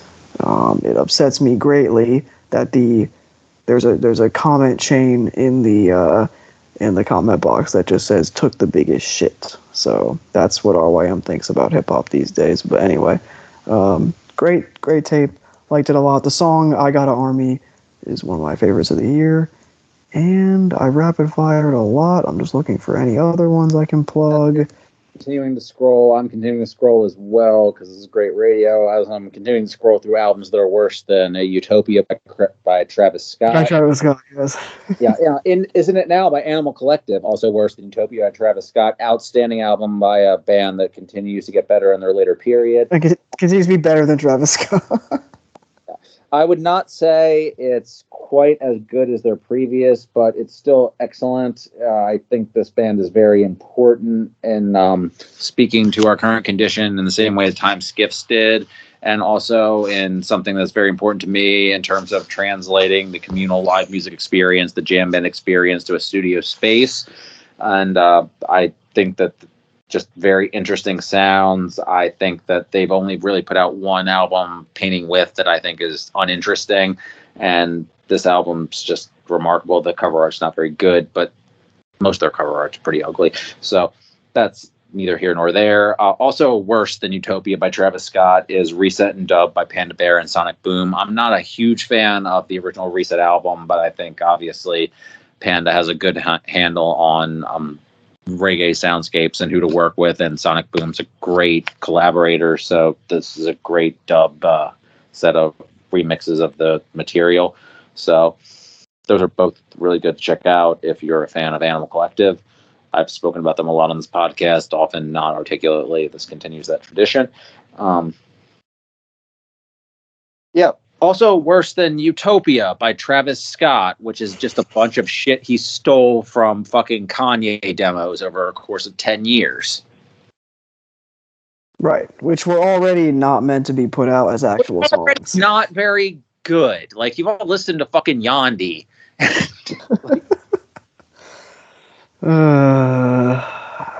In terms of, I mentioned this artist in the Zelooperz album, but 454 had a collaborative EP with Surf Gang. 454, Surf Gang, two artists I love and a group I love, and some of my favorite beat makers right now in hip hop. Great songs, five songs, really good summer music. Played it a lot this summer. That was on my long list as well. Just looking for stuff that I wouldn't talk about next week at this point. I mean, yeah. Babyface Ray, Summrs Mine, shout out to a Detroit artist and one of his most focused projects I think in years. He was kind of like good, not great to me. His last few albums I thought had real solid moments, but were kind of bloated or whatnot. This one is fantastic. La Tyler Flow, Donda Bag. Speaking of Kanye, those were some of my favorites. Rap performances, rap songs of the year. Also, the song with V's is a great collab. And I will say another artist that this is more in the niche internet music, so to speak, variety, but the artist Jovan and also Kinlary, I believe. Kinlary, however you pronounce it, but I believe it's Kinlary. They both put out a lot of little EPs as part of this kind of new plug subgenre style that has been kind of birthed this year, and I just think that the production on all of their stuff is absolutely wonderful, And I would like to shout out to Smells. I believe that's how you pronounce it. I could be absolutely botching that, but the producer kind of behind that sound. It's very very almost like jovial in a sense, very celebratory production, and I was kind of transfixed by a lot of the little short EPs that both of those artists put out. The song I think it was "I Want You" from Jovan, definitely one of my favorites from that whole era. And then I'll just say Osquin. Shout out to Osquin, formerly Parker, formerly a lot of different aliases, but shout out to Quinn. She put out a lot of different stuff. She's really experimenting with her sound. I mean, obviously used to be doing like digicore, and now she's doing a lot of different stuff, whether it's like a trap and sample drill project, whether it's like a R&B project, whether it's a sound collage album. She's putting out a lot of different stuff this year. I think my favorite song that she put out was from the Delinquent tape. I think that was it the Delinquent tape? See, now I'm forgetting because she put out so many projects this year that I'm bad radio. But the Delinquent tape had a couple great songs, and she had a collab with Days God that was a jungle and D&B album. I mean, there was at least like half a dozen projects that Osquin was involved with. So shout out to Quinn, continuing to be a very creative artist at the ripe old age of like 19. It's crazy, but yeah, she's very, very good. So definitely want to give her love. I feel like I always mention her on like these honorable mention episodes the last couple of years. So shout out to Quinn. And a lot of stuff that's on my chart otherwise I had mentioned on the mid-year, and there's a couple that I'm not mentioning because I have a inkling they might be on your top 10, so I'm leaving those. Yeah, I think that we're just going to kind of do our last, what we can remember, and then get to our number 11s, just in terms of, like, All right. for the Terps, for brevity. No, that's last works. Second wrap up. I always like to mention Milieu, Brian Granger, artist I personally support a lot. Came out with as usual, a bunch of stuff. The best thing he put out this year was Watch the Head. He always puts out a bunch of things to support like a singular narrative thread. He put out Wash the Hand to support this, and there's Watch the Head, which is just a really good EDM album. He also put out a bunch of reissues that were expanding upon previous releases, and Leaf Cloak Complete Edition is probably the best of those. And he also put out Sunworn as Coppice Halifax. No one's going to listen to any of this, but that's your loss because these are all very affordable. I suggest you check them out on Bandcamp. I also would recommend looking up, I had this all here and now it's making very bad radio as I lost my page. I had the Duop Kane thing here and I was going to make fun of it and I lost my joke. It happens. Oh yeah, Kesha had Gag Order come out with Rick Rubin. I listened to that, and that's definitely the best thing she's done. Yeah, I heard good things. I never listened to it. It's very good. It's definitely an intense listen. Eat the Acid's one of the best songs I've heard all year. I think Trav's going to have a lot to say about this next week, so I'm not really going to step on this too much. But I really enjoyed it. It would not be on my top 25 as a whole project, but Eat the Ass is one of my favorite songs of the year, and I think Trav's probably going to talk about it more next week, so I don't want to say too much. This is one I really want to get his opinion on. Yeah. Beyond that, that I'm going to talk about later. The Lana Del Rey album we did a whole podcast on. I have not revisited it too much. I think the singles are still brilliant. I think as a project, it's not her best, but as a word we used a lot this episode, I'd be remiss if I said it wasn't worth listening to. There's a lot of great music on there. I think she's an important artist, and I think it's a very good album. So it's in the best of the year, but I'd be lying if I said I listened to it a whole lot. Like, I don't need to hear 4 minutes some Protestant preacher fucking yelling at me, "You are not a wavy dude, Father John," whatever the fuck.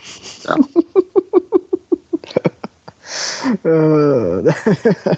That's pretty much where I'm at with a lot of stuff. So let's our number 11s. What just missed your top 10? So kind of two minds here. One that just missed was the Jane Remover Remixes album. However, I've talked about that extensively in the mid-year because it was in my like top 5 at mid-year at one point. No shot at the album or at the it's a DJ mix really. Great mix. I still revisit it every now and then, but it slipped out just because other great shit come out. But the one that I want to talk about was the Tinashe record. I believe it's Baby/Angel. Tinashe, an R&B artist that I have always caped for. She came up and was making some really good contemporary like alt R&B in the mid 2010s. Kind of got trapped within the label system and never quite became the star I think that she should have been, just based on her considerable talents. But should have been a star. Had some hits, but never was a consistent, fixture at the top or near the top of the R&B charts. So she's in this weird position of she's kind of like she's a mainstream artist, but she's kind of in the point of her career where she's now out of the major label structure, and she can just kind of like do what she wants to do. And she put out this record, and I think it is one of her best projects, that definitely in her top 2 or 3 projects. And what I love about it is, one, the brevity. It's only 7 songs. It's 21 minutes.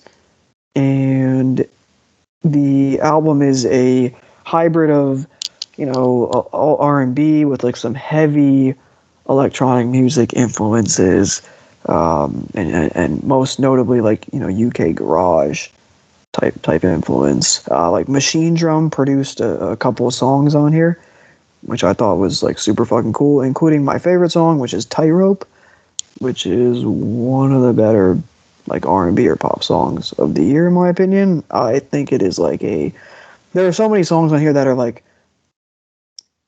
I listen to them and they're kind of like impossible not to move to and sing along to, and that's kind of like that's what R&B's for, I feel like, at its best. And it's a great genre fusion, and I think she does a tremendous job in operating in either lane. And I think her vocals are, angelic and agile as usual. And I enjoyed every second of it, and I was surprised in making my list. I was like, well, I would take it over that. I think I would take it over that. And pretty soon I had it all the way up at like, 12 or something. So I love this project, and I'm glad that I'm kind of talking about it now, because a lot of the other ones in this vein I spoke about at mid-year. I spoke about the Destroy Lonely album mid-year. I spoke about the Ken album earlier this podcast. I spoke about Caroline Polachek and Jim Legacy at mid-year. Things like that. So I'm glad that I'm getting the chance to big up this album. And I hope, if you like R&B or if you like electronic music or house or, anything, I would definitely take a look. It's short, compact, sweet, and, you kind of, if you're vibing with the first couple songs, then you're going to vibe with the whole thing. So you'll know pretty quickly if you fuck with it or not. So yeah, shout out to Tinashe. Also, the rating was really high when it debuted, and it like kind of tanked since then. So it's still in the top 100 on the site. But guys, we get like top 50. Help me out here. But anyway. Well, that was a very strong argument, and I don't only like all the things you mentioned. I also like Tinashe, and I have not listened to her in a long time, so I'm going to tap into this. I should have tapped into it before the show, but I was busy listening to Gucci Mane do verses with a Wash BG instead. So that was more important than. Hey, it was worth the cursory listen, right? Like it's Gucci. We understand. I'm a creature of habit, and I gotta listen to Gucci. So, but no, I will listen to that by next week. That sounds like really fucking. I did not know Machine. I mean, you probably told me this repeatedly, but yeah, Machine Drum did production on that. I'm already sold. So. Yeah, no, multiple songs too. At least I think at least 2 or 3 of them, which is a lot when it's a 7-song album. But yeah. No, that's right up my alley. So my number 11, and this is a very strong recommendation considering I've only given it 2.5 listens since I first heard it, is the Mars Kumari album, In Case I Thought I Lost You. Hell yeah. And this is an album that was a long time coming. Mars Kumari is a beat maker who has been trying to find her place for quite some time, and basically eventually found herself. I don't know, like she looked for a label for a while and ended up, I don't know how she ended up on Bruiser Brigade. It does not seem like the most natural fit for her, but she waited a very long time to put this album out. And she put out 2 beat tapes prior to this, and this is not really a beat tape. It's sort of like more akin to like late 90s drum and bass and jungle with a few rap features. It feels like a very emotive statement as opposed to a beat tape. I don't know. It's just it's hard for me to it's something very hard for me to sell, but something that I very much want to sell. And I feel like it's something that if you're a listener to this podcast, I feel like you would very much enjoy. Yeah, co-sign. In full transparency, I listened to it last night on your recommendation, and I was going to say, full transparency, I believe you're listening to this. No, bullied is a strong word. No, I was held at gunpoint. No, I really like this, and I was very happy to listen to it because it was perfect. I listened to it at like 1 a.m. It was like perfect for that vibe, and it's very your review kind of alludes to this, but it's like being submerged into water. You have the way you described that was, I think, perfect. Yeah, where submerged into cold, dark water, and you think you're lost, but then at the very end, you're pulled out of that. Like, I feel like that's the vibe she's going for. And it was so the trip hop and the drum and bass stuff, like and the ambience of it, obviously, like it's very vocalist as well. Like she picks carefully who her guest vocalists are going to be. You have Dalek and Fatboy Sharif early on as like guest rap vocalists, but otherwise I don't think there are any other rap vocalists on here. And those are very careful choices of them, very obviously polarizing. Yeah. It's an immersive sound. Yeah. It's difficult, but I don't think it's like I don't think it's so difficult that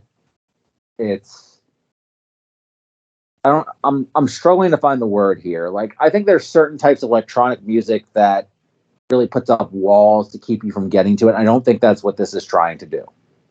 Right.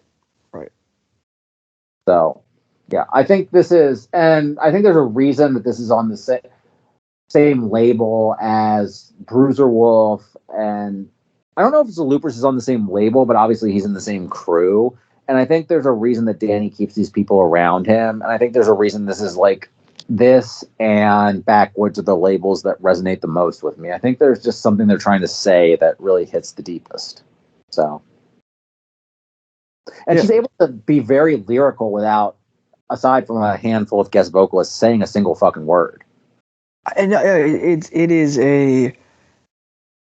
is really a feat, and I actually, I listened to it on the first listen, and I was kind of like knocked out. I just ran the whole thing, and before I knew it, like 70 minutes was up. So I definitely want to give it another shot because I really didn't even know what to rate it, but not in a like pejorative, oh, I respect it more than I like it type thing. No, just like, and I want to listen to it again and really appreciate it before I put some arbitrary star number next to it. So, no, I definitely liked it, and I'm glad that you sent it to me. And I'm really glad that I played it at the time that I played it, deep into the night and doing the activity I was doing, because it allowed me to like lock in on the music and just like the writing that I was doing at the time. So, well, I feel kind of like, I don't know. I believe that I have to look at her page. I believe she is a trans person, and I feel like a lot of what this is speaking about is like fractured identity and like loss of place, loss of home.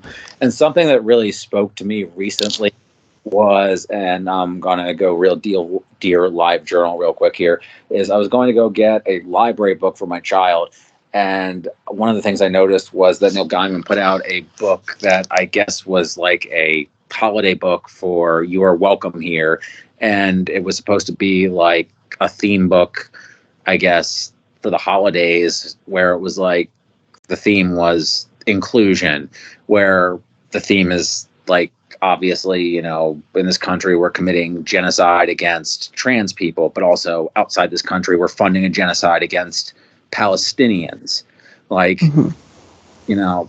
But ultimately, what we need to teach our children is you are welcome here. And if you're a trans person, especially, how can you possibly feel welcome? And I thought I lost you. And her picture on the cover is like, she's looking at herself like, I thought I lost you. Like, I thought I lost my own identity. Like, I thought I was drowning. And at the end of the album, she pulled herself out of drowning. Like, we need to pull ourselves out of drowning. Like, there's just something about like pulling yourself out of drowning, and the world is trying to drown you. I don't know. There's just something very visceral about this album. Just something very visceral about the sounds that it's creating, and just having a conversation without words in the same way the Andre album does. No, that's a really beautiful reading to it. Like, seriously, like that's a better way than I could ever say. And you've obviously, as shown in your review, like really done the album justice, especially because it's under listened to. I mean, it warrants closer listening, and I just want more people to listen to it. So, and we want more people to listen to everything we talked about on this episode. So please, and I hope to try and get as much to Wyatt to put in the notes for the episode, so everybody can enjoy the music that we've talked about in this episode, because ultimately it's about sharing music we've enjoyed, not just saying that there is no good music, because that's a fucking reductive bullshit argument.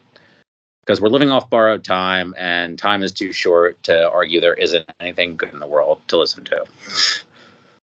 Right? So, and our intro music is by Yoon Classic, Billy Woods, segment, borrowed time instrumental, and our outro music, as always, is Can Kick Stagnated Pace. We are living off borrowed time. He's Gil. I'm Patrick. Peace out. See you next week. It ain't gonna never stop. It ain't gonna never stop. It ain't gonna never stop. It ain't gonna never stop. It ain't gonna never stop. It ain't gonna never stop. It ain't gonna never stop.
Of all time will dawn upon us.